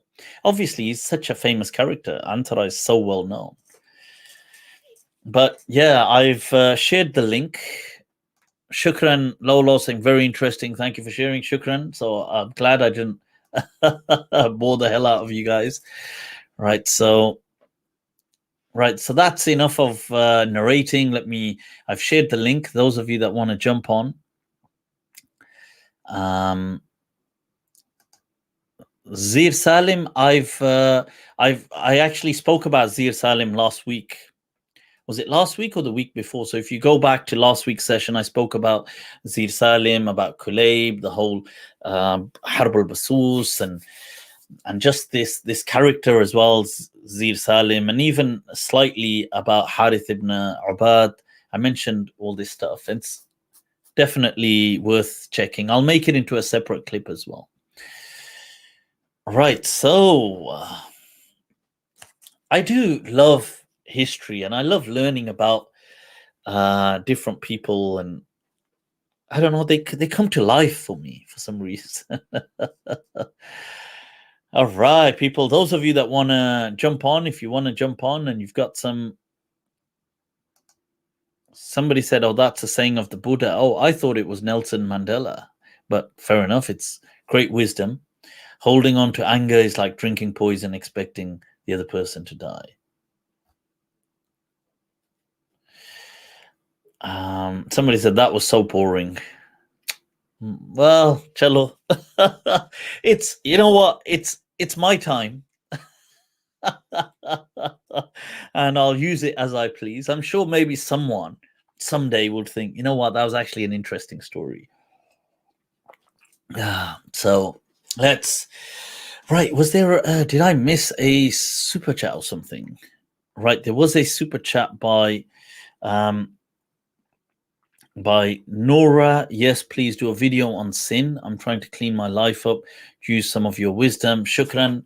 Much love for the super chat, Nora. Dearly appreciate it. Here it was. There's the. Yes, I will. I think that is a big topic, sin, and it's because there's a lot of language used and common language and yeah, a lot happens in the name of sin, you know, and a lot of further sin is committed, if we can use that, in the name of sin. But I would say really one, just focus on the positives in life, focus on engaging in more good things, in more helpful things. The bad things will take care of themselves. You understand? It's that who is it from? What's the famous that with age the temptations will take care of themselves. Oh, that's it. What is it? Oh Lord, grant me chastity, but not yet. Oh, that's epic. That's epic. That's from the. I was about to say St. Thomas Aquinas. No, it's from the. Bloody hell! I can't believe it's. I'm having a blank moment. Right, but anyway, it'll come to. We've had some people jump on, so let's see. All right, first and foremost, let me just get this. Make sure it's all. Can all passengers please resort to their seats? All right. These are epic earphones, by the way. If you're into your earphones, I think recently has Apple made some over-ear earphones. I've got to check them out. But these are Bang & Olufsen H9, third generation. Amazing sound. But so, all right, Imran Khan. Not the, you might be expecting the Prime Minister of Pakistan, but this is even better. Allah Akbar. It's Spider-Man, aka Imran Khan. I'm in disguise. पहली बात ये घबराना नहीं है. No need to fear, people. No need. It is only our very own Spider-Man hailing from New York. You're doing it, Imran. So, yep, what's going on, man? Talk to us. I have a problem. Every time I meet like a Pakistani person, either they hate me off the bat or they love me off the bat. But as time goes on, I see more and more of them just like don't like me all of a sudden just because of my name.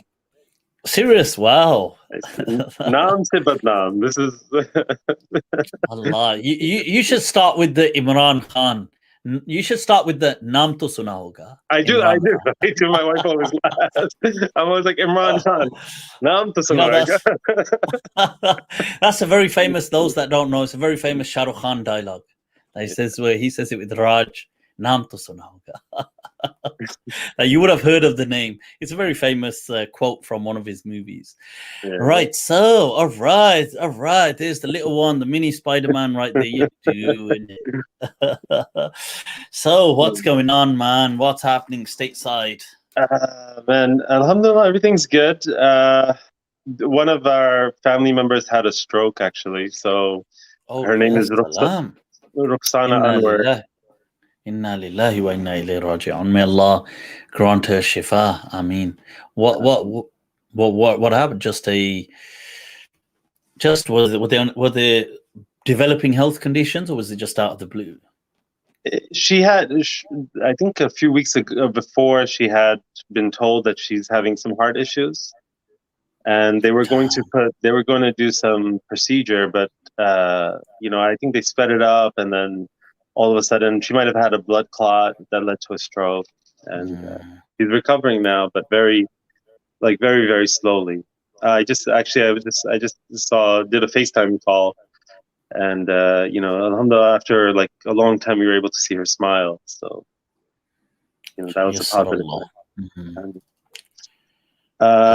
Yeah, so her name is Roxana Anwar. Whoever's listening, please, just make a dua from your heart, inshallah.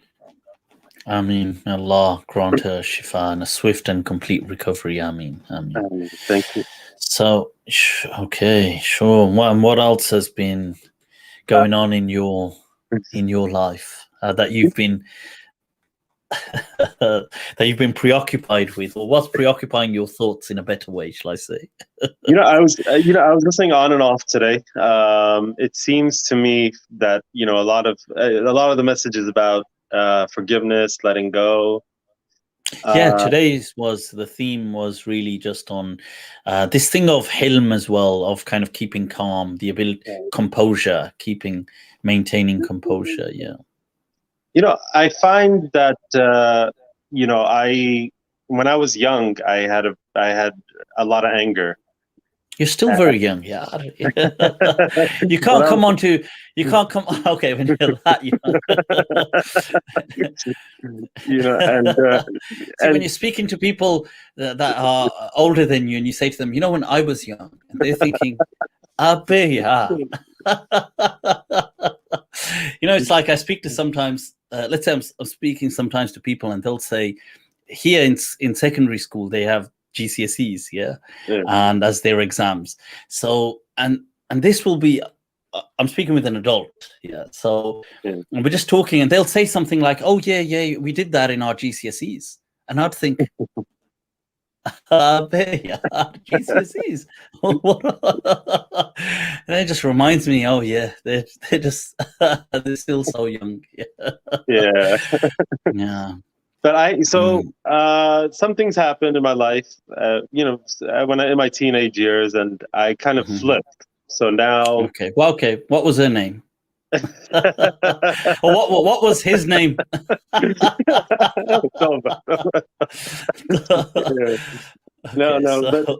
But now, like, I thought you meant you flipped sides and you started playing for the other side. Not yet. No, but now it's like sometimes. So now I try to keep, I try to keep control of my emotions, and but I get criticized a lot of times for not. Like sometimes you come off, if you're like always okay, let it go, forgive them, it's okay, it's not a problem. People just write you off, like either they say like you're, like you're weak. Yeah, it's seen as very weak nowadays, or it's seen as like you don't care or something like that. Like blasé, a bit blasé kind of. Right. You're right. I mean, it can be mistaken for weakness. And I think there is a delicate balance. And I think a person, by their, like almost by their aura or their presence or the kind of energy, the vibe they give off, there is, and you're right, it can still be ignored, but people can sometimes tell that a person, that they have it within them to be, let's say, more ruthless, or to be more petty, or to be bad, but they're not. Right. And I think often people can tell, but you're right, there will be occasion people can't, and they may take it to just be a sign of weakness and think, well, this guy's just a pushover, or he's just, why don't we do this more, or take the mic. And I think there has to be an element in that. You see, every situation is different. This is from a broad principle we're speaking, but there would be in a situation where somebody is trying to, let's say, take the mix, so to speak, you would be firm but fair. You understand? That would be the kind of response that a person in that case would be firm, but Right. still fair, but still just, as in not tyrannical in your reaction. And that's because sometimes you have to, then the person has to be, let's say, you could let it go or they could suffer some consequences, but they do then suffer Right. some, but as in you see it through the process, or maybe you're about to, but then you don't, as in the person can see. I think there is an element of this firm and fair principle axiom that has to then be adopted, but there will be other occasions where it's not like that, and Right. it's just you just in your mind, in your heart, you let something go. And people may think in their minds that, oh well, you know what, this person's just a ha ha ha ha ha, we got the pet. And I would say if that's the case, just let it go. Like, it doesn't, they can't harm you, they can't do anything, and what's important is you on that journey, your connection, that the consciousness, your soul, your that developing. It doesn't matter, because that you could see something through, but you chose not to. And it's not about proving it to people, Right. but there's a difference where they can there's a difference where they can now exploit you. And in some cases they can't exploit you, but they can just say, ha ha ha, that person. Saying doesn't mean anything, TK, you chose a more noble path. And if people are going to laugh at you, or they're going to say, oh my God, this guy is so weak for doing that, then let them say it. Gotcha. Yeah. This is a prophetic path. It is the path of prophets. It is a path of the ruh. It is a path of that growth. But if it's something where they can further exploit you, right. See, that's different. That's, in that sense, you would be firm back in knowing that, refuse to be exploited. It doesn't mean somebody can just exploit you. But if it's just to people speaking, then people will always speak. What is it? People will speak. Let them speak. I'm sure. What's that famous ghazal? What is it? That log to bolenge, logon ka kaam hai bolna. People will speak, and I mean that's what they do ultimately. That is true. Yeah, but I think that's a really good point, though. You mentioned. I'm grateful you mentioned that, because it does. You're right. It's a difficult balance for people. That if I be a nice guy, then people Right. will take the mick. People eventually they'll, and people do. That is true. They do, unfortunately. No, and you see it like even in like you just in society, like I mean, I see it more with like Republicans here, like Conservative Party.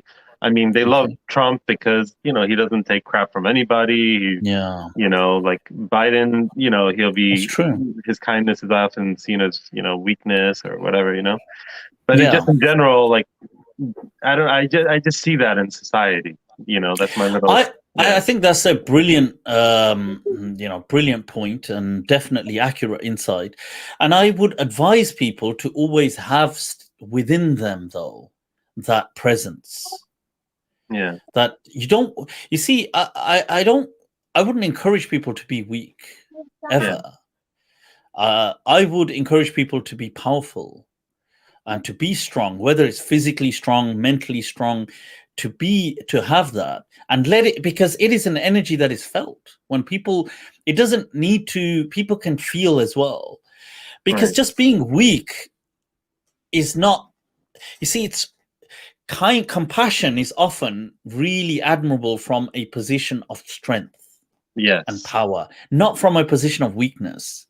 Nobody admires the weak, unfortunately. You have to have, from a psychological perspective, it is where people have strength and they are still compassionate. And excellent, like honestly, like Mike Tyson, I implore people to really watch Mike Tyson in his interviews. And he is a human being of our era that I would feel he is a wali of our era, honestly. Wow. His transformation, where he is now, I'm not talking about before. Oh, okay. Where he is now, he is a transformed human being. And he's, I mean, but he's obviously Mike Tyson. Yeah, nobody would still.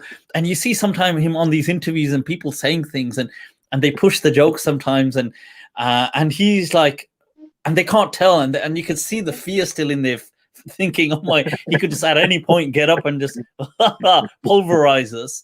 But he has become this kind of this giant of compassion, of human empathy, and his message of love. I honestly, I melt with it.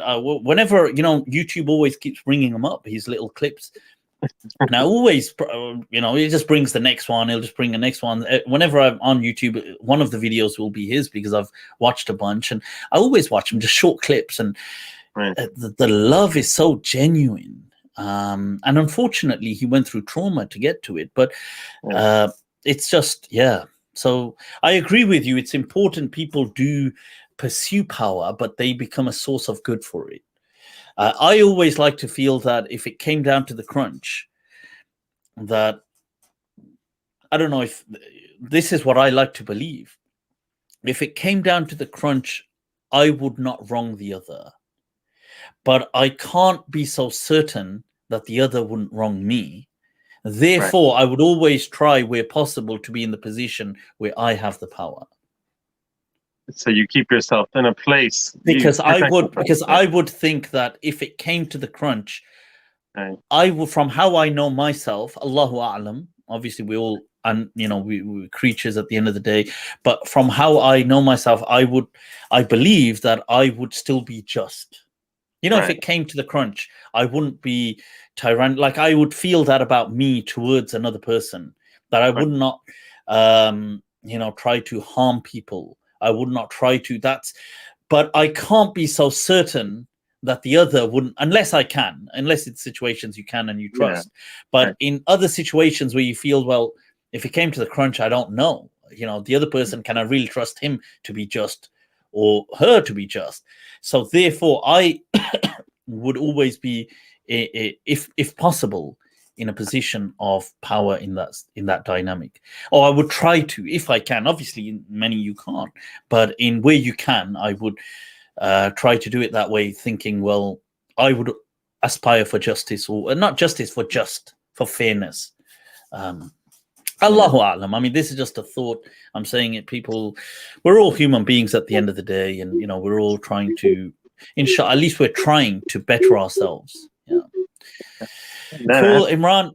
Yeah, sorry. One quick question, since I have you, and I always have questions for you, and I always forget. I should write them down, because I always forget when I talk to you. Yeah, you can always ask me on Patreon. Yeah, I'm here for you. You can always WhatsApp me. But yeah, go for it. Your audio is I don't know if it's just me, but the audio. All right, I think that's back. I think I've done it. All right, let me just check. Is that okay? 1 second. Can you guys, sorry about that. I'm gonna have to cut that out. Let me see what time is it? It's, whoa, is that the time? You back? Can you guys hear me? Yep, you can hear me, I take it. I had to just, I don't know what went wrong. I suppose technology. I had to, as always, just get the wires. It's good. Yep, it's good. Okay, let me add you guys. We've got here Amna Ali. Assalamu alaikum. Amna Ali. How are you, Mufti? Not Sheikh. Usually I call people Sheikh, so it was kind of weird to call Mufti. That's good. It's all good. Where are you joining us from, Amna? I am joining from Seattle, Washington, and I've just been commanded by my husband to just leave the room. Allah, look at that. Wow. what a choice of words, commanding. Yeah, I just wanted to trigger the conversation.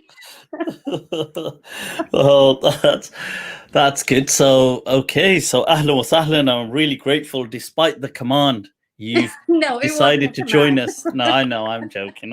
I'm just messing. So, right, okay.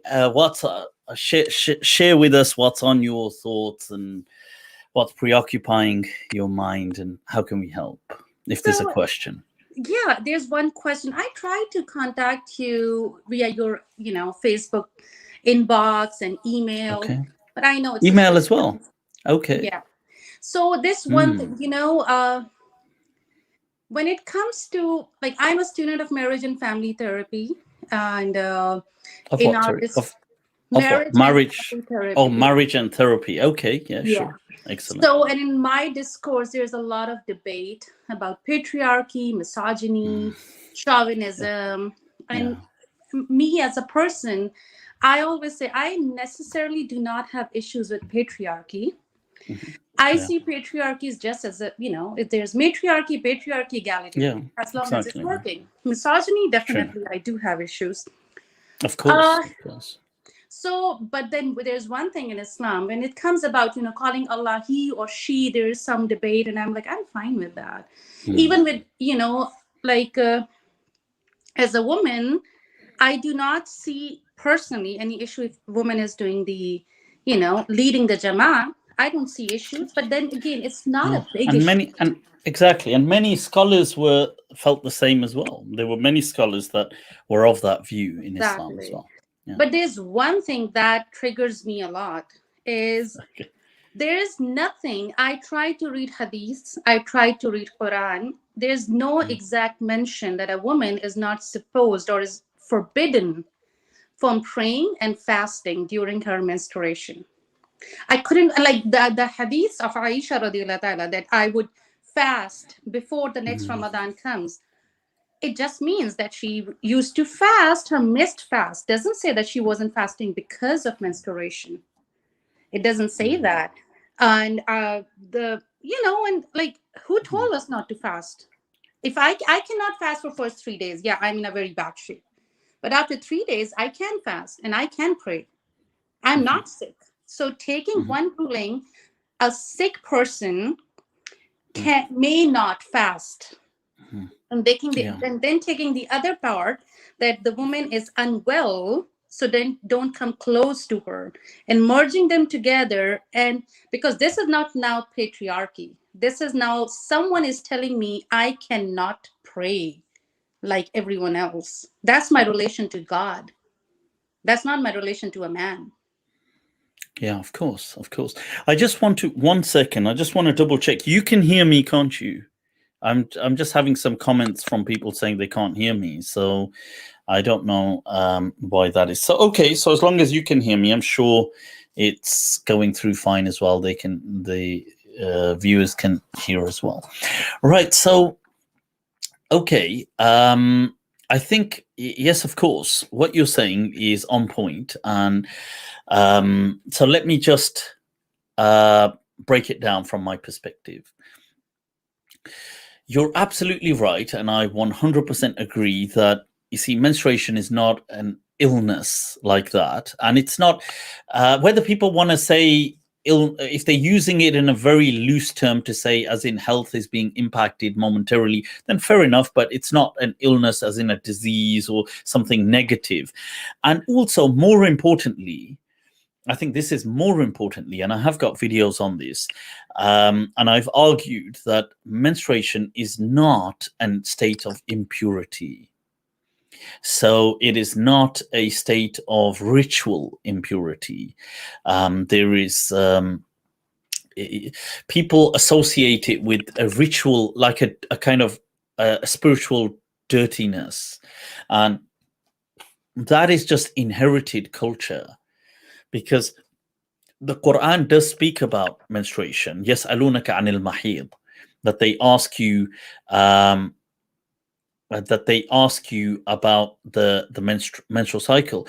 Allah mentions nothing about. Yes, He mentions that there could be some harm, because they were asking more about physical intimacy, and you have to understand as well the society and the context, and obviously is a desert, and it's not so there's many issues, but Allah never mentions that they are najas or tell them not to stay away from the masjid and do all of this, and the women who may have stayed away from the masjid would have done so simply on kind of propriety grounds of, if you want to call it hygiene, just because they didn't have the kind of sanitary pads and this kind of stuff that people have today, and also the self-embarrassment, and people don't want to, just in case they're sitting and there's bleeding in the place, and so people who would have refrained from these propriety and etiquette issues,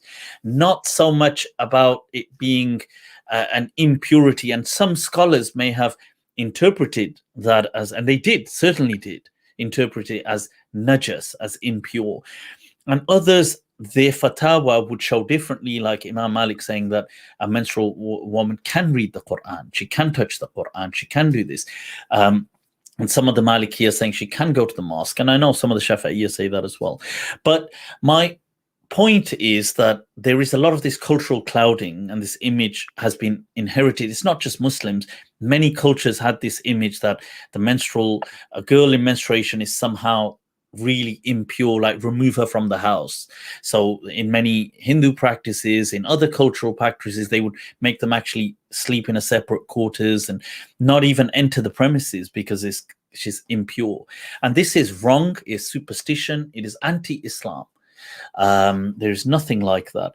So that's just to, and I totally agree with you on all of these things, and I think we can't emphasize it enough. We need to keep emphasizing this, because we need to remove these there's this Israeliyat inherited practice of that the menstruation is somehow a punishment. But so what you are saying, that you're telling the ikhtilaf in, but there's one thing on which there's no ikhtilaf. Yeah. That I cannot. The salah thing. So I'm going to come to that.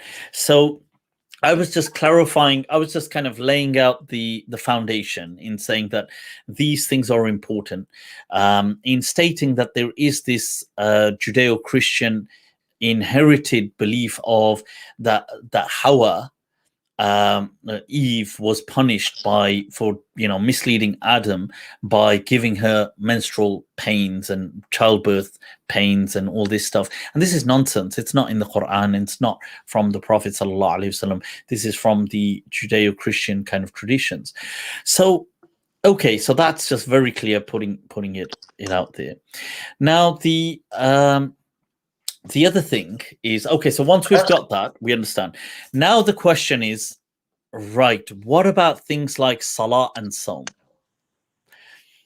Because for example, Hajj, the ulama, they disagree. They say that no, there's nothing stopping a woman from doing the Hajj. Some said, oh, there is, because she's in this ritual state of impurity. Some felt, no, it was just a sanitary thing. So scholars did disagree on that historically, that is the tawaf still valid? And you've got the Hanafis actually allowing as well, or saying it's still valid, and some of the Hanbalis, and Ibn Taymiyyah's famous, he has an article on it as well, saying the same thing. The issue is about Salah and Sawm. Okay. Muslims generally, for the most part, would say that the woman does not pray during her menstrual cycle, and she does not fast. Now, I would agree with you. There is nothing in the Quran that states that clearly. And to be fair, even in the hadith, there are hadith like the one you cited from Aisha radiallahu anha condemning the other person, saying, is she a Hururiya here? That is she one of those deviant sects? That what's wrong with her? Why would she fast? Sorry, why would she pray on her menstrual cycle? But you're right, there is not a series of hadith coming from the Prophet saying this, which one might assume there should be if it was something. So now what I wanted to highlight, when I've answered this question before, you see, this has reached Muslims mainly through the living tradition of Islam. This has been the inherited practice that people have generally inherited from en masse. I would say that, you see, when I've been asked this very same question, should women pray during the menstrual cycle, I've said that this is a sadaqah from Allah. It's not something that they are impure. The hadith mentions that when Allah gives you a rukhsa, he gives you a sadaqah. Faqbalu sadaqata, that you accept his sadaqah. Don't kind of turn, because there's this debate in fiqh that when Allah gives you a rukhsa for something and a dispensation, can you still ignore it and do it? So let's say Allah says you don't need to shorten the prayers. but you say, but I don't want to shorten the prayers. So can you do this? And it's true that it's divided opinion, but generally the Malikis and the Hanafis do argue this point that, look, this hadith that when Allah إِذَا تَصَدَّقَ عَلَيْكُمْ, if he gives you a sadaqah, you should and must take his sadaqah. It's consider this a blessing.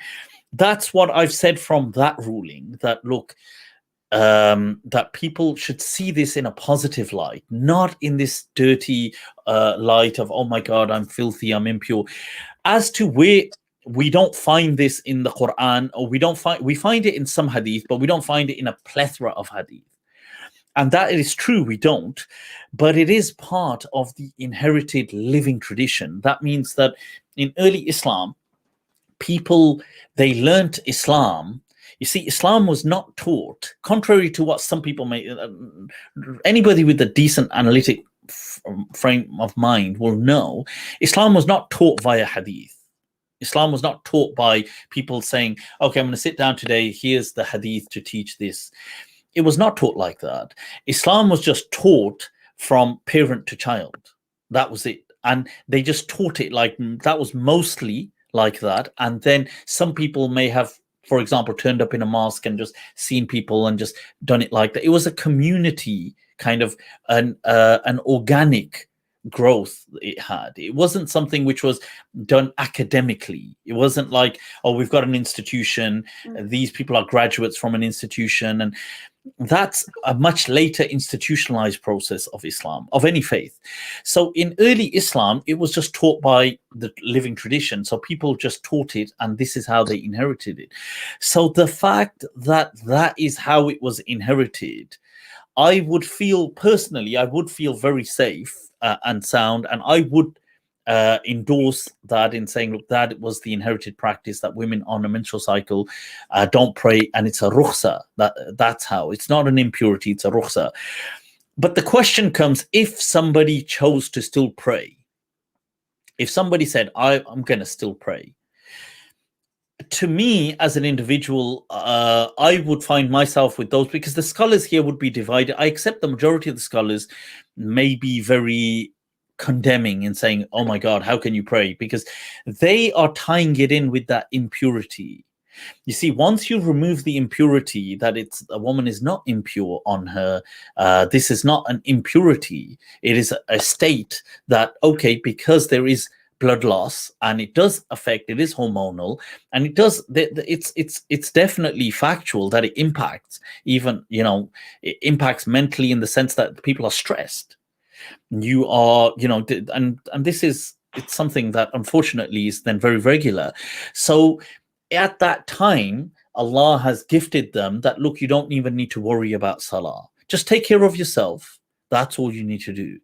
And, you know, people, there is, and it is actual blood loss at the end of the day. People should, you know, take care of their health, consume properly, do things, plenty of water and stuff like this. Now, that's how it is as a blessing. But many scholars, because they've associated it as impurity, they would feel that, no, a woman, if she did do her salah on it, then that salah is invalid. And this is, what the hell is a woman doing when she's impure? And that mentality is, in my understanding, that's inaccurate. I can see where they're taking it from. They're coming from these interpretations and this baggage. But if you take the understanding that a woman is not impure, then the question is, if she prayed, what then? So I would say, well, if she did it, that's between her and Allah. It's her salah, it's to Allah. Why does it bother anyone else? To me, the teaching generally would be that, look, this is a gift from God to them, saying, look, just take care of you. You are your number one right now. Manage you. Right, you don't even need to worry about waking up at a certain time, praying this, praying, and see as a beautiful blessing that it is. If a person still chose to do it, it's them, it's their faith, it's Allah. They are, you know, nobody else is really there to do tadakhul, to kind of enter and say, to kind of, oh, do this, do that. Okay, so that's my answer on it. I don't know if that's of much help, but that's how I see it. Do you mind if I ask a follow-up question? Of course, sure.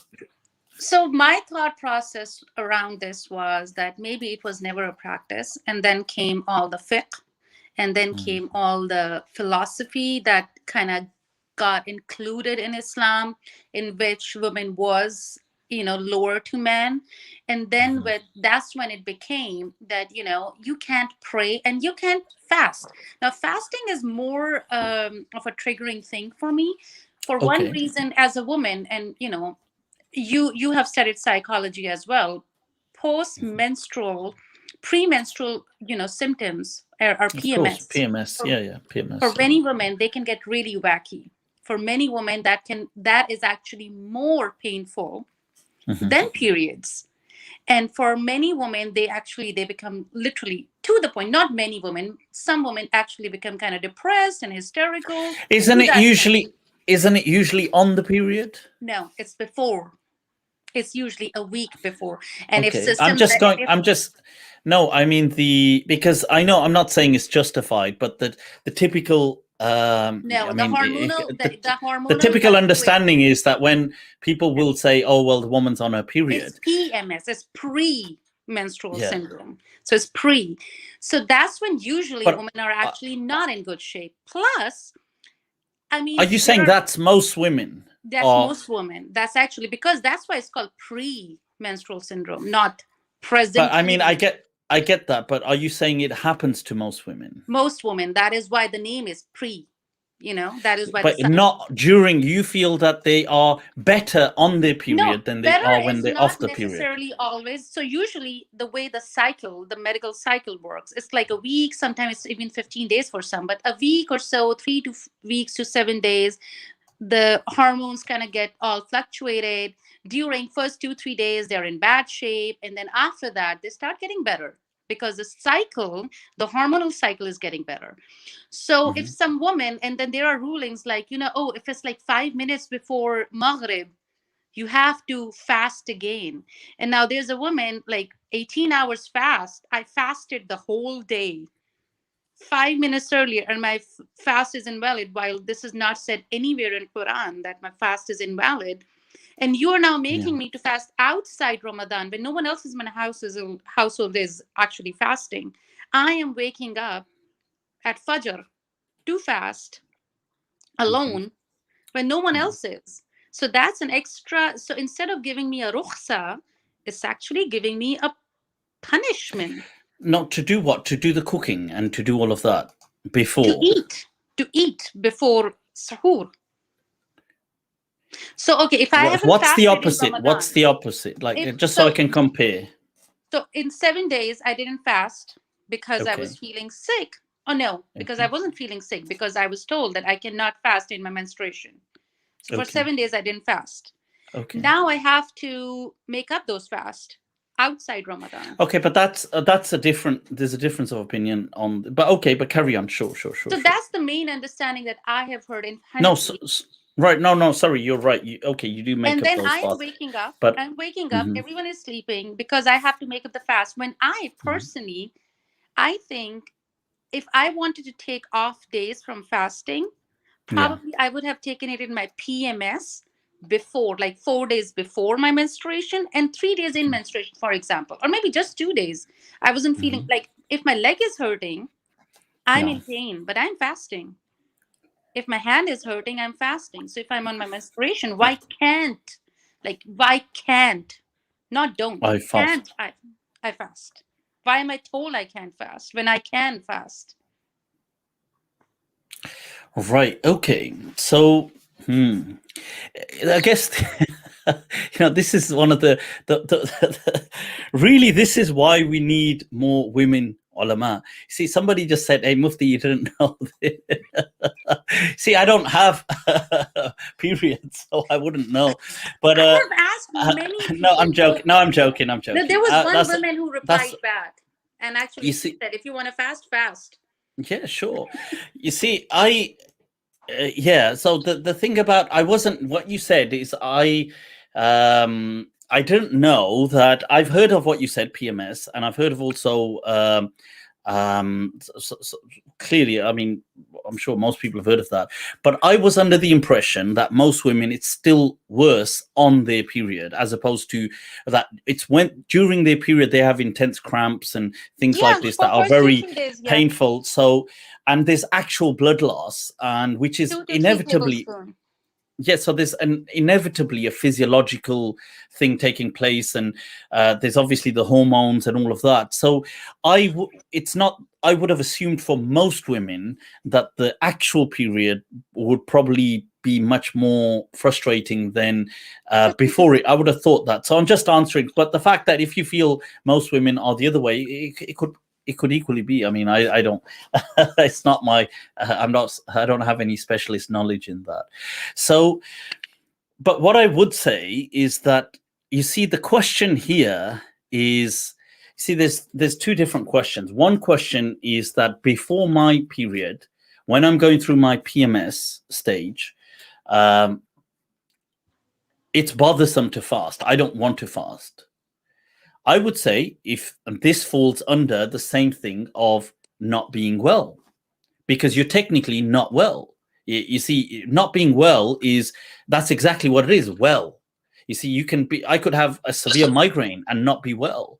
And people have migraines as well with their periods, don't they? So now, you see, so if you're not well and you feel that, look, I'm not, you are the ultimate judge of if you're well enough to fast. And if you feel that, look, I'm not well enough to fast, then don't fast.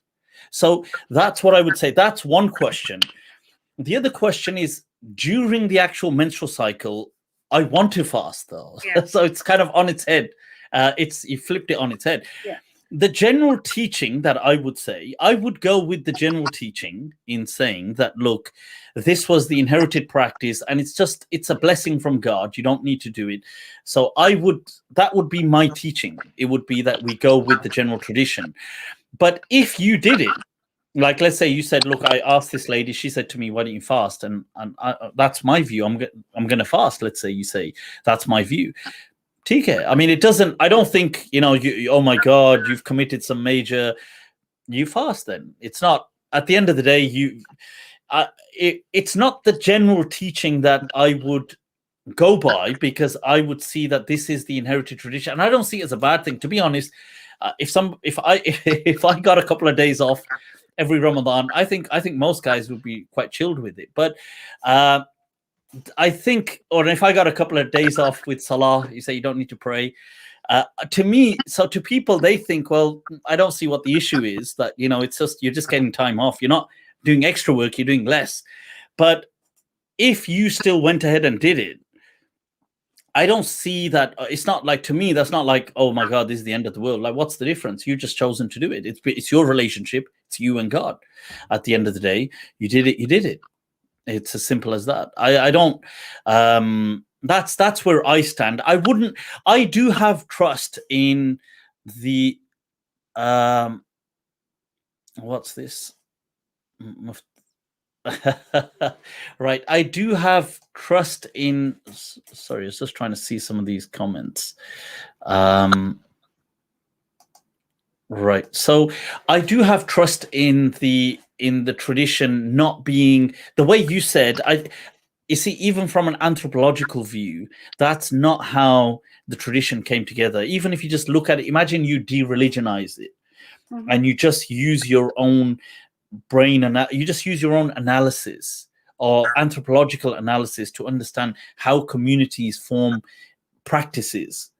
You would know that they don't perform them how you're saying academically. They wouldn't, the way you're saying that, for example, people all did something, then they all got brainwashed into another. That's quite a, it could work, but it's very hard work considering that the Muslim Ummah, before the madhabs got formed, so by the year 90, was it 3 Hijri or something, Andalus Muslims had entered Spain.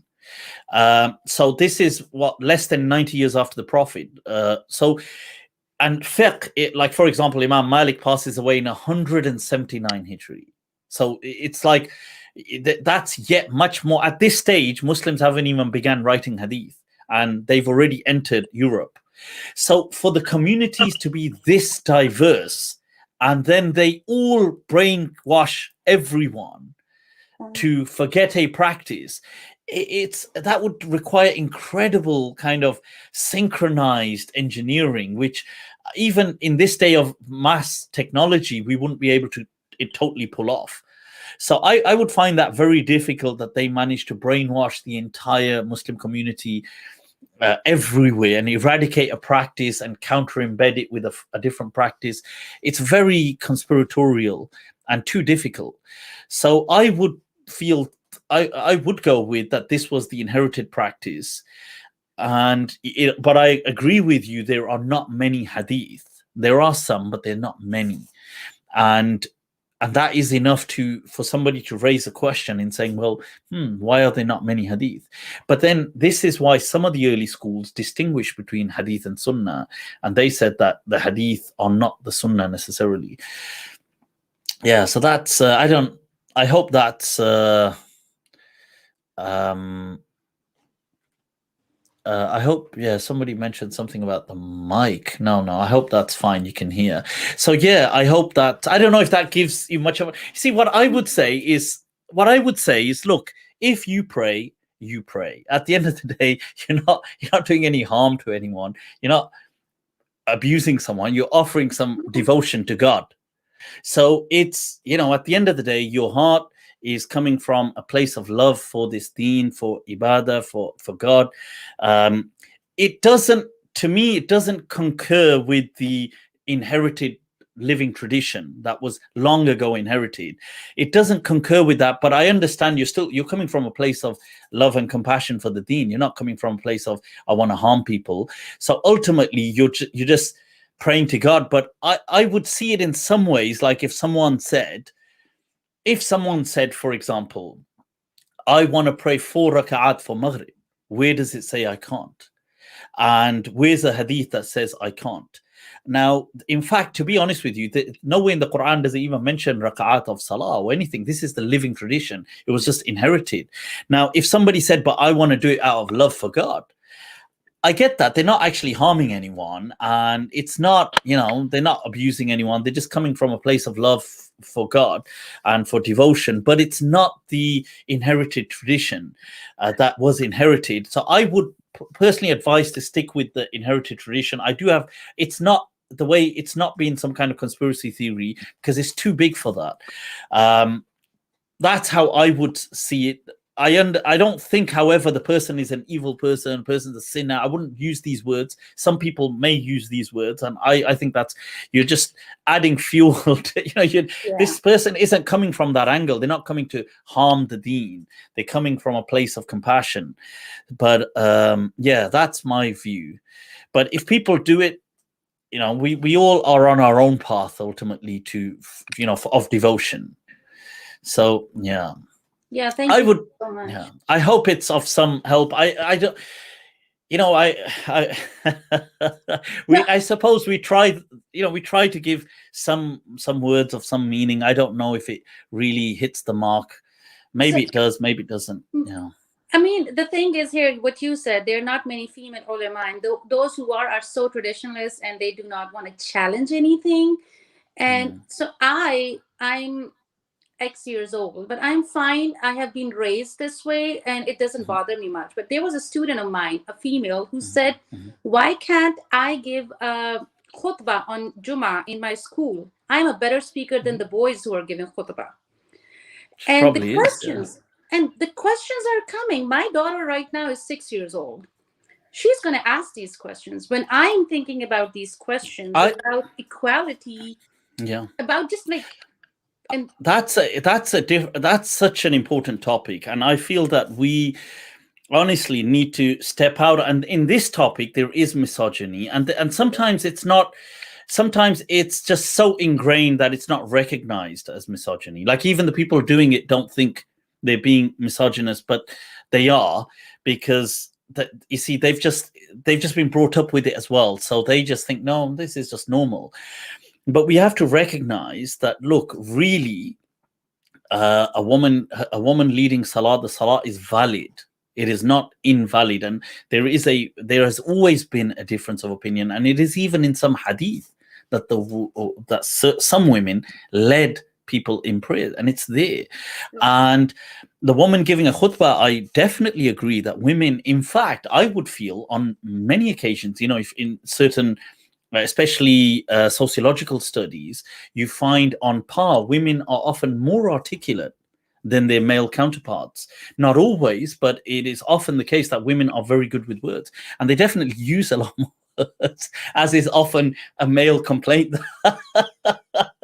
That they like, they say that, what is it, the average words that a person speaks on a daily basis. Me. they say that I don't know, is it something like 3,000 or something that a man uses, and a woman is like double that. So they say when a man comes home from work, she's still got that whole quota to go. It's a joke, but it's got some facts about how words are used by male and females. So I agree with you, and I think women are very articulate. They can be anyway, and giving khutbah, there's nothing wrong with a woman giving a khutbah, but we have these stereotypes and we have these problems, and these problems, unfortunately, right now in the very immediate now, are going to take time to disappear. They are so ingrained in the fabric of the society, that the Muslim society, that it's gonna take like you said, you've got a 6-year-old, my Zozo, she's just turned 7. They will probably have to be, probably our age, my age, not our, I'm sure I'm much older, right? So my age, you have to, you see, this is etiquette, yeah. So this is to ensure longevity of life. When speaking to a woman, you are always older, okay, by default. This much older, this is how it always works. I agree with you. So yeah, and I feel that when they reach my age, maybe there will be drastic change, because it's going to take, unfortunately, I hate to say it, but sometimes it's like it's been said that it's not the ideas, but the people carrying them have to die out, and a new generation has to replace them. And yeah, so maybe, but it's good that the discussions are happening. I would encourage as well that, on this discourse, that as well, try to understand both, and this isn't for you, this is just saying because we were saying this, and the viewers, let's say they're listening, whoever listens to this, I would also encourage that sometimes I find in society, this is the broader society, not even Muslims, I find that some elements of society are pitting men against women, and this is I think it's disastrous. I feel that it's definitely a poison that we should avoid, all of it, men, women, everyone. I think everyone, not, and especially Muslims, but it's not restricted to Muslims, that we work with much more prosperity and harmony with one another.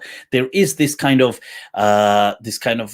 man-hating element in society, and there is also this misogynistic that kind of looks down on women. Then and it's the man-hating. Sorry, and that's what causes the man-hating. I mean, women in general. I mean, I suppose it's that chicken egg kind of argument. Exactly. But I feel that, look, it's both wrong. Yeah. I do see sometimes I see people message, I see on social media, I do find young women, I see, and see, this is strange, because maybe it's because I'm not seeing the full picture, but I see, unfortunately, a lot more, I'd say I see more from women sometimes, young women, falling into that, and this doesn't even have to be Muslim. They fall into that very, this kind of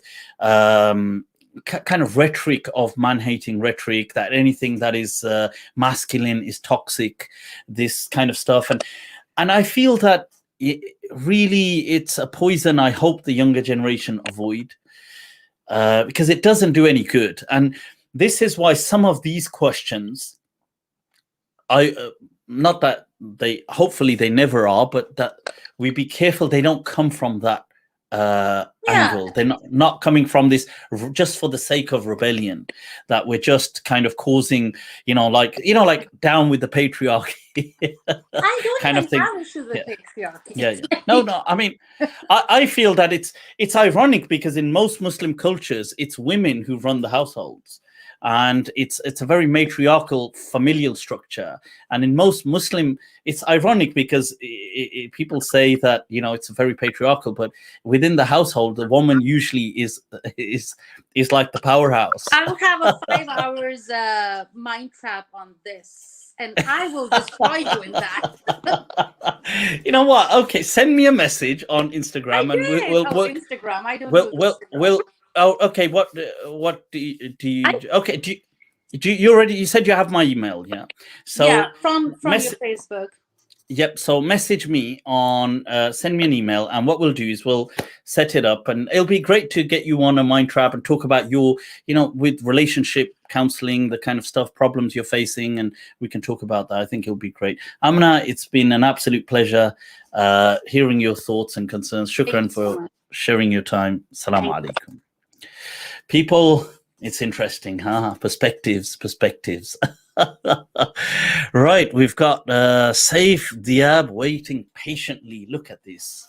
Allahu Akbar. And then I think, shall we wrap it up after that? So, Saif, assalamu alaikum. Are you on mute? Are you on mute, or am I on mute, or is the world on mute? No, I'm not on mute. So, right. So, no, I check your mute thing. It doesn't say mute next to it. Does it say on your? It's probably, the mic. It's probably got a dash on it. No, your mic. He's probably thinking, "Yaar, what is he? Yaar, ye kya hai? What is this? Kaise eso?" He's thinking, "Yaar, ye galat ishare ho rahe hain. What kind of gestures is Mufti giving me?" Can you hear me? You can hear me. Oh, he can hear us. Oh, can you try speaking? Oh no, is your screen okay? You can hear us. Why am I overdoing it like it? Your screen, does it have a mic with a dash on it? Is it on? Okay, I can see you unmuting it there. Okay, if you click on your settings and check which mic is plugged in. Yep, there's something came on there, right there. Something happened there for a moment. No, I heard it.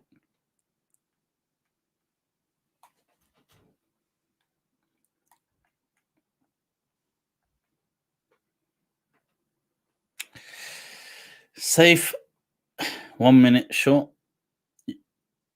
No problem. You want to set it? I tell you what, you set it. I'm. Can you want to reset it or do something? Yeah. Okay. And what I'll do is I'll just join back again. Okay. I'm putting the link, same link back there. There you go. I've shared the link. What's this? Hira saying Mike Tyson is a Wali. Hira Rodriguez. Claro que sí. Claro que sí. You see, as they say, caras vemos, corazones no sabemos. It's the faces we see, but the hearts we don't. Yeah, I do feel Mike Tyson is a Wali, in the sense you have to understand what I mean. Obviously, if you're going to take it to mean, I don't know what a person means by Wali. You see, do they understand by the term Wali someone who just prays a lot? That's not how I understand it. Sure, if you understand it like that, that's fine. Then by that standard, he probably isn't. You see, I understand it by people of heart. People who have heart, and you say, well, how do you know? It's something, you see, this is it. Those people will just know. And if they can't tell, they can't tell. He has just transformed. I'm so appreciative to have been able to witness this transformation of such a legend like Mike Tyson, because he is, he's gone from this raging bull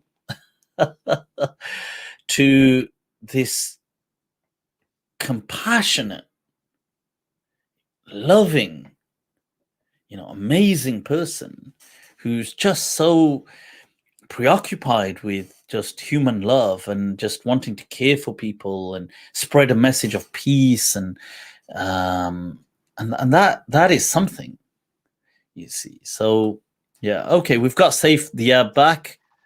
Assalamu alaikum, Saif. I can, but you're very low. Yeah, I can hear you, but it's low. Is it from the phone, and that's why maybe it's so distant?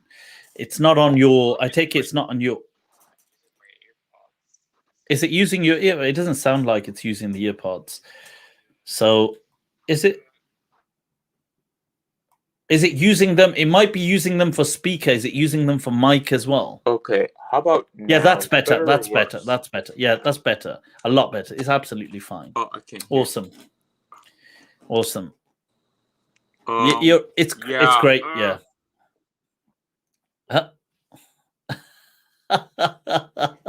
See, some people.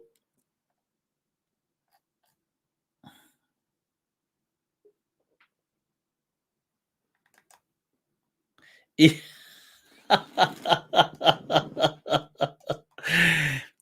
know what it is? It's as somebody said that they said that I'm so loving the new Mike Tyson that I'm beginning to believe that what's his name? What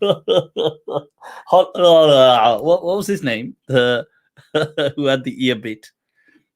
Anyway, he's saying that I'm beginning to feel that he needed to have his ear bit. Right. Okay. We've got Saif Diab once again. Third time. Let's go. Okay. Now. Third time. All right. See, third time does it. Three's a charm. Finally. That's it. Wow. So, Ahlan wa sahlan, Saif Diab. Where are you joining us from again? Oh, New York City. For the viewers, NYC. Yeah, The I Big feel like Apple put people. NYC next to my name next time. No, it's good to just ask people because, for the viewers as well, just to there might be people from New York on here that go, whoa, bloody hell, oh my God, Saif, what are you doing? So, what's going on? I got a question for you about the DMT stuff. Let's say if you got sacred medicine, you mean? the sacred medicine, right? So if it got like legalized and like it's on the market, like don't you think it would do more harm than good? Because harm. Yeah, because like I feel like most people No. Well, I don't think it would do more harm. Because I feel like people will misuse it though. Like they will be like in this, you have seen the Matrix, right? Where people are like inside this machine and they're like trapped into it. I feel like once they get that, they will just use it a lot to the extent of they're just in the Matrix. To stand off or to. What do you think they would? Okay, give me an example. Like, let's add a bit more color and detail to when you say people abuse it. Draw us a picture of what does that look like? Like use their money to get DMT and just spend the whole day taking it, or like just So they'd become like basically like junkies. And addiction. Like addiction like, and because like and junkie lifestyle and like basically like people on crack cocaine or something like that. Exactly, or like I'm not against drugs. Like, because coffee is a drug. No, you should be on certain drugs. I mean, crack cocaine and stuff like that is an abomination. So first of all, that's not how these sacred medicines work. So they have zero addiction. There's been many clinical studies on DMT. Actually, DMT has been quite studied. There's zero dependency created. In fact, it's that powerful that it's the only medication that also results in zero tolerance developed by the recipient. So even after 20 doses, when they did it on animals or on people, like I know Dr. Rick Straussman did a lot of studies when he could before it was illegal, and other people did as well in certain countries where it is still legal, scientists and stuff like this. And you can see that it not only does it it creates zero depend. There is no addiction or dependency, but it doesn't. You don't develop a tolerance to it either. It's the only thing that they know clinically you don't develop tolerance to. So you wouldn't need more to experience or encounter. Yeah. Yeah. But how else? Was that the only way they would go wild? They would, as in, they just become just druggies. Is this, or did you have another image in mind?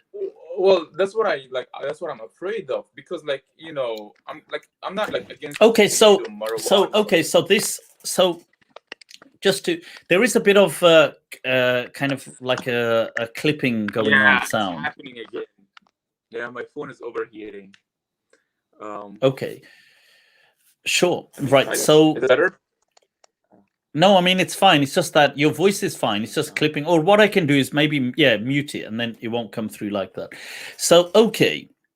Now, you see, so sacred medicine is not the same as when you say drugs, although it is technically a drug in the sense that paracetamol is a drug, but you don't say when taking ibuprofen, I'm taking drugs, or this person is doing drugs because he's having paracetamol or antihistamine, or even though they are technically, if you want to use a very broad term of drugs, then everything is drugs, and but that's not how we use it in the world. So drugs are usually referred to things which are recreational and done to create a sense of numbing, and they phase people out with it in the sense that they can use it to just forget about stuff and forget about their sorrows and anxieties, and it's used in that sense, and it's recreational. This is usually a very important element in when people use the term drugs. So medicine, why is medicine not being called a drug in that sense? Because it's not being used recreationally. Medicine doesn't, see, you don't just say, hey, let me just pop a paracetamol because it's fun. Nobody does that. You don't just say, hey, let me eat some antibiotics because it's fun. So it's not fun to eat antibiotics. It's not fun to eat. So you don't call it drugs in that sense, because drugs is associated with recreation, leisure use, fun, have a laugh. This sacred medicine is not, it's not, most, the ones you're speaking of, they're not fun. There's nothing fun about them. They are incredibly overwhelming. They're an entire, I mean, you experience on many of these an actual death. You go through what is called ego death, and you actually face death, and you know it's death. You look it in the face and you know you are dying in that moment. There's nothing fun about that. You wouldn't do it to get a kick out of it. In fact, it literally is the most horrific experience you will face, because your ego is actually dying. It is being annihilated. And then you traverse that into a transcendental bliss and a oneness in the presence of God. You are literally in the presence of God, and you experience that non-duality. And there's nothing fun. That part is bliss. It is no more thoughts, no more ego, just consciousness. It is something that atheists come out of as theists. They believe in God because it's too powerful not to. I can't personally picture a person that would want to do that every day. It's so powerful. The experience is not. It's like saying, this is the equivalent. This is going to sound like a ridiculous analogy, but it's like saying, I know. Let's say I need some force. I need to open this. Let's say I need to get through something. I need some force. Let's knock this door down. Let's say we need a bit of force, or we need to open something. So the force we're going to apply is an atom bomb. That's just ridiculous. Nobody would apply an atom bomb because it's way too powerful. That's what these things that you're speaking of are like. They're not like, in any sense of the word, recreational. Maybe some people thinking they're recreational may try to explore them, but believe me, once they do explore them and they have the soul is ripped out of their body, they would never go back in a flashback to think, let me do it again for fun. I mean, maybe a one-off person that they get so much into that buzz of, I want to experience death, I want to keep experiencing death. But most people, it is terrifying beyond measure when you go through death. And yes, once you go through it into ego death, into that sense of oneness, you, at that point, there is bliss. But it, and then coupled with the fact there's zero chemical addiction, it's very difficult to, so it doesn't work the way you're saying it. So let's take societies that do have it as part of their culture, especially the more what are seen as primitive societies.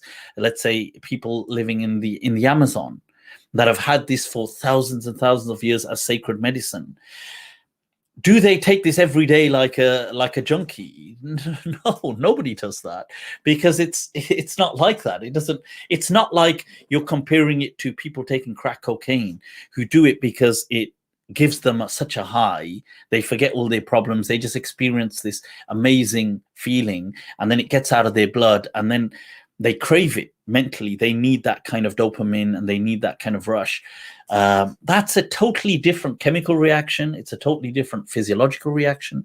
And it's a totally different mental and spiritual reaction. People who do that are often not spiritual.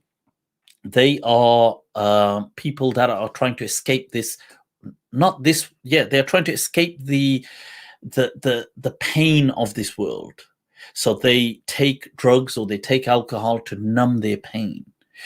People who are on this path are often people seeking God, or people who they too may wish to escape this world, but not in that sense, not because of a pain, but because they want to experience what reality with a capital R may look like. And so it's very different people on a very different. It's like saying two people are holding a knife. One is a surgeon and one is a killer. They both technically cutting into an individual, but with very different intents and very different purposes. So yeah, that's what I would say. Not that I'm advertising or but yeah, I hope that helps. Like a Soren Osman, God bless you and your family. Shukran, much love for the super chat. Does that? I know you're still on mute. Is that okay? I hope that makes some sense. I can't hear you right now. You're on mute. Yep, that's better. Yeah. You're off. Yeah, it was good. Yeah, thank you. No, I'm on mute because I'm coming off all bad. But yeah, my phone is over. No, cool. But I think right, it's a very good. Shukran. Much love. Yep, of course. I think that's a very good question. And it's a shame that people are, we are we spoke of brainwashed. We are often conditioned in many ways that we don't even recognize. We don't, you see, people, earlier on, we had Amna, who was speaking about misogyny. And we said, look, often people that may conduct or be a part of misogynistic practices often may not even know. And if you ask them, they may condemn misogyny and say, don't be stupid. I hate misogyny. I'm not a misogynist. But they are, because it's so ingrained in their kind of, in their DNA almost. They've had this going on for so. And it's the same thing with many blind spots. That's the thing about a blind spot. We're not aware of them. So similarly, in culture, there's a lot that we are programmed, but we're just not aware of it. And things like this are very interesting because they bring up that from an anthropological and psychological perspective. That, for example, to what extent has Nixon's war on drugs influenced you and me today in our perception of drugs? Now, you may think, well, I haven't even heard of Nixon. My point exactly. But yet you will be possibly to some extent influenced by Nixon's war on drugs. And remember, Nixon had a lot of, there was a lot at stake, his presidency and the whole thing. And the scandal, the whole very famous Watergate scandal. And so the issue is that Nixon declaring his war on drugs and thereby prohibiting certain drugs and getting the international community on his side to ban drugs in their country. And many of that is a good thing. I agree with banning things like heroin, and all these drugs are absolutely an abomination. Crack cocaine and all this stuff, it devastates people. But in his war on drugs, where did they stretch it to? And many of us today, without even knowing, we are a product of that, because what he did was got governments on board. What governments did is got departments on board. What departments did is made policies. Policies were then taught. They became the practice. They are then just part of academic syllabi. They are what are passed on. And before you know it, becomes the norm. And you see, so this is why it is always good to look at societies that are not a part of this propaganda. Things like that, what people may call today primitive, the Amazonian cultures. Why see how they practice certain things? What are their views on certain things? They're human beings. I mean, and if you look down on them, then that's part of the bigotry. You think, well, they're not savages just because they don't have a cement concrete jungle. They live amongst nature. That they may be, much closer to humanity than you and me. So I feel that it is interesting where we're getting, and I'm not saying that, look, I'm not saying people should all go and do these things. I'm not saying that. I'm not saying that things like these, sacred medicines are for everyone. They're not for everyone. Okay. Just as almost anything is not for everyone. But I do think that we have way too many biases. We are quite subconsciously, we may be a victim of a lot of bigotry without realizing it. Yeah. So, and I don't advise people to go do this in that sense. You see, everybody's on their own path. This is not a path. Not everybody will walk this path. Not everybody can maybe not even everyone can handle such a path. I don't know. But they say that the path calls you, and it doesn't. That if such a time is there, that it will call upon you and you will know it. Allahu A'lam. Somebody asked me to question Juice. What a tag name, huh? Juice. Define consciousness. If you mean define it scientifically, that is a $1 million question. Scientists can't do it. The best of minds can't do it. I doubt it. I will be able to. But if I was to give some words, first of all, religiously, to me, it is synonymous with the term ruh. It is the ruh. So in Arabic, in Islam, in religious sense, we call the ruh. In English, we would call consciousness. You can call it the spirit, but the spirit, the problem with the term spirit is over the centuries, it's got institutionalized, and consciousness hasn't. So I prefer the term consciousness. It is the thing that gives, the lights are switched on with it. I don't know if that makes sense. With consciousness, the lights are switched on within us. We have an awareness. Okay. I feel that consciousness, the ruh, is not within us, but that we tap into it. So it is probably non-local consciousness. I feel that the way the phone picks up a signal, so we pick up a signal, and then what happens is that signal obviously is picked up within us because we do pick it up, but it's not restricted within us. And the interplay of that signal with this unique individual body and set of genes, results in an unique and individual personality. So for example, you could have in one family, you could have 2 siblings, 5 siblings, 6 siblings, same parents, same set of, genome structure, same genetics, DNA. Their personality can be entirely different. Same environment. I accept that some personality is socialized. Okay.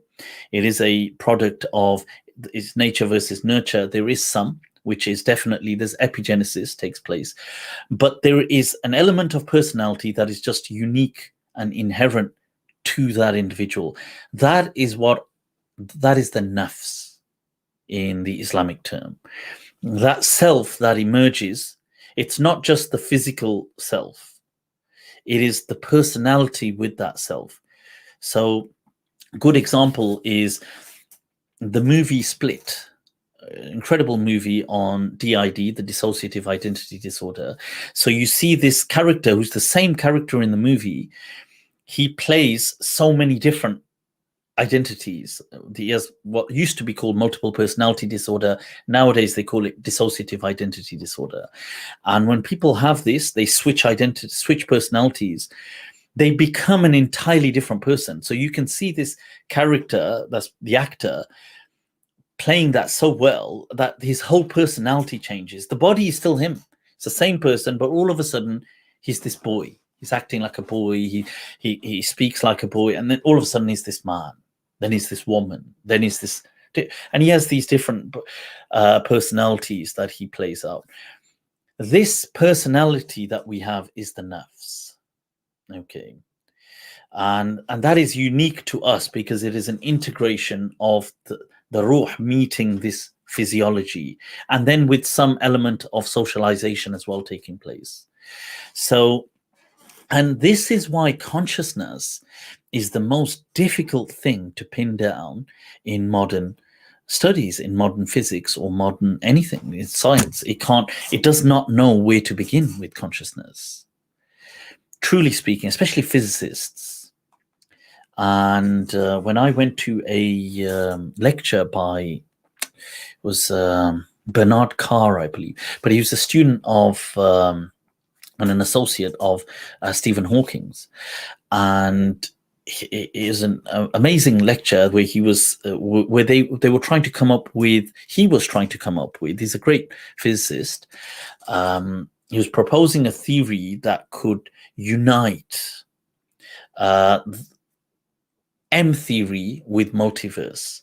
So if you go down into 10 dimensions, M theory, going into string theory, possibly going right up to, obviously, from the galaxies to the universe to multiverse, and to unite them all.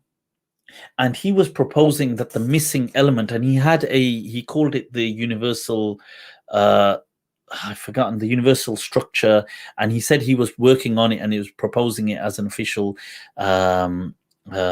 as official research, that the missing element in all of these is consciousness, is M for mind. And he's hoping somehow to propose through mathematics and physics, astrophysics, a structure that incorporates the M for mind in M theory and multiverse theory to combine them. And this may just sound stupid to people, or it may sound, I don't know, like just like waffle, but I hate to say it, but that's because you just don't understand physics, and that's the truth. Most people don't understand physics, and they don't understand things like, I mean, does anybody truly understand quantum physics in the word of Feynman, Richard Feynman? But they don't understand quantum physics, and it's illogical according to Aristotelian logic. It doesn't work in accordance to that. They don't understand dimensions. What are the 10 dimensions? They don't know what the 10 dimensions are, or the 11 dimensions. That's the other alternate mathematics. And some, I know beyond that, they propose 26 dimensions, but it's not as stable mathematically. So people don't understand these things. So to them, it sounds silly. Like they think, oh, the consciousness is just like, oh, I'm conscious, I'm awake. That's not like, in that sense, even plants are conscious if you're using conscious to mean that they're just alive. But I mean consciousness in the sense that the lights get switched on all of a sudden. You're not just acting on instinct.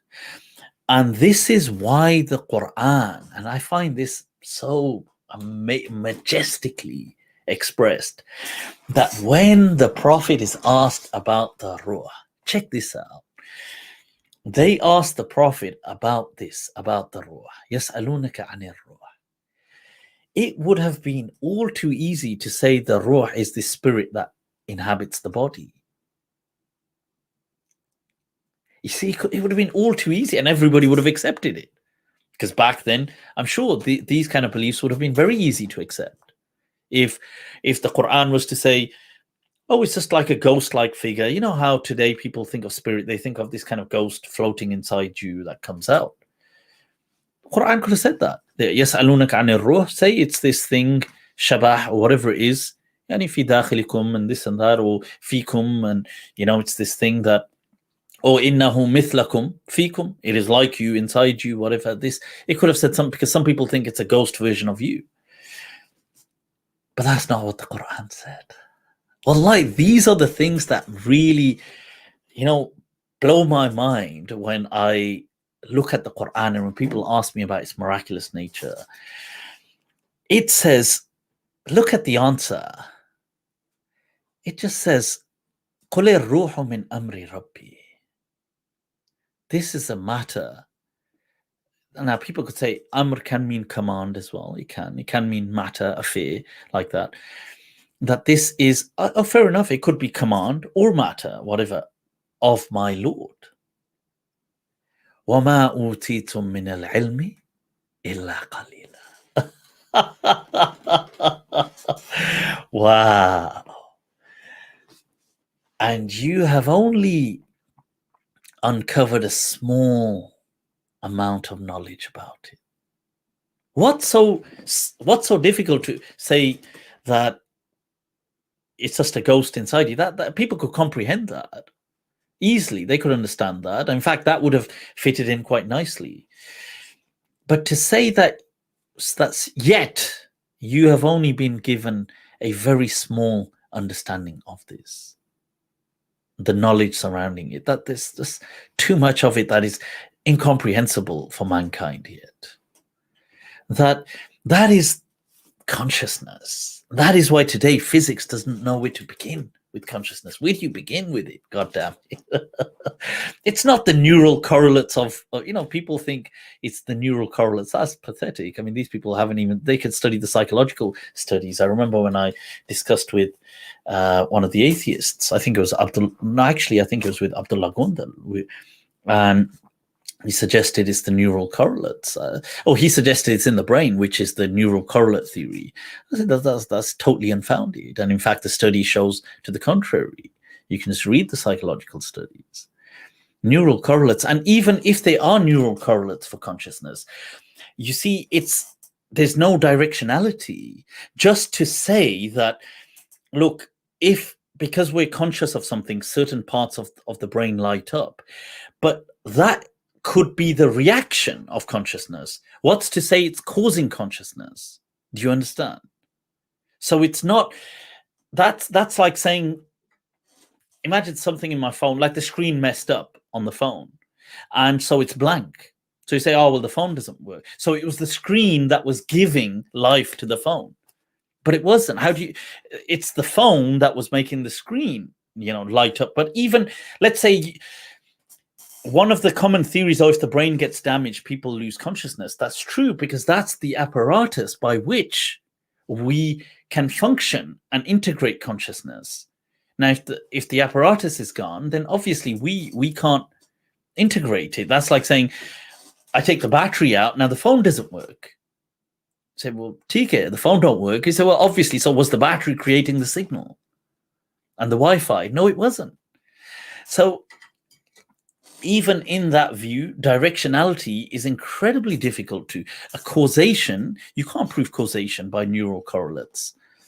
You can say there's some neural correlates, but how do we know they're not a byproduct of consciousness, which they most likely are?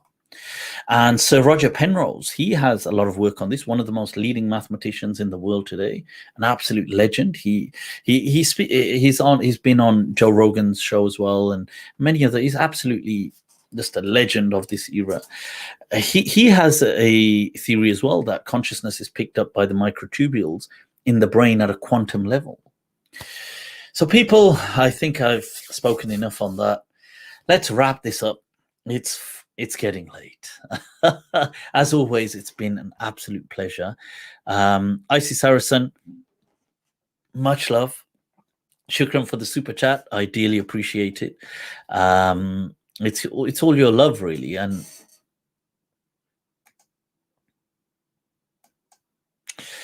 is consciousness like the operating system of the human? Is it the operating system? No, it's not the operating system, because I don't know what that would mean, the operating system. It's the awareness. One thing I will say about consciousness before totally wrapping this up, we often think who we are truly. At times we, you see, we identify with a kind of a thinking stream in our heads. There's a voice in all of us have a voice inside our heads, which is the thinking voice, that talking, telling, and we realize it, we hear it, we become aware of it, we notice it. You see, one way to see it is you start to grasp a better understanding of consciousness, or practically speaking, this isn't about knowledge. This is about that journey, that last path, being on that path to consciousness, is when you start to become aware and realize that, that thinking voice is not the real deeper you. You are the one that notices and becomes aware of that voice. Think about that. And that will be your journey to man arafa nafsa. Whosoever knows themselves, arafa rabba, knows their Lord. People, I'll wrap this up. If you haven't already subscribed, liked, the usual drill, go for it. Do like, subscribe, share, spread the love. The usual drills. Those of you that want to go a step further and want to be part of something just outside of these weekly sessions, you are welcome to Patreon. I do have a Mindscape server that's linked to that, and we have different things on there, which include one-to-one kind of consultations or perspective sessions. And I have actually recently, I've been really glad, I've been really enjoying for a little while, just recently, I'd been introduced to an app, Calendly, and it's really I'm totally loving it, and it allows people to just schedule in their own appointments, so it makes life so much more easier. So I've been using that, so I've been absolutely loving it. So people just book themselves in with the appointment, and I just that's it, and then we just have it. I don't have to anymore worry about the because sometimes people talk to you and then you get distracted and this and that, and then you're like, oh my God, I had an appointment. So now the app has been working wonders. I'm loving that.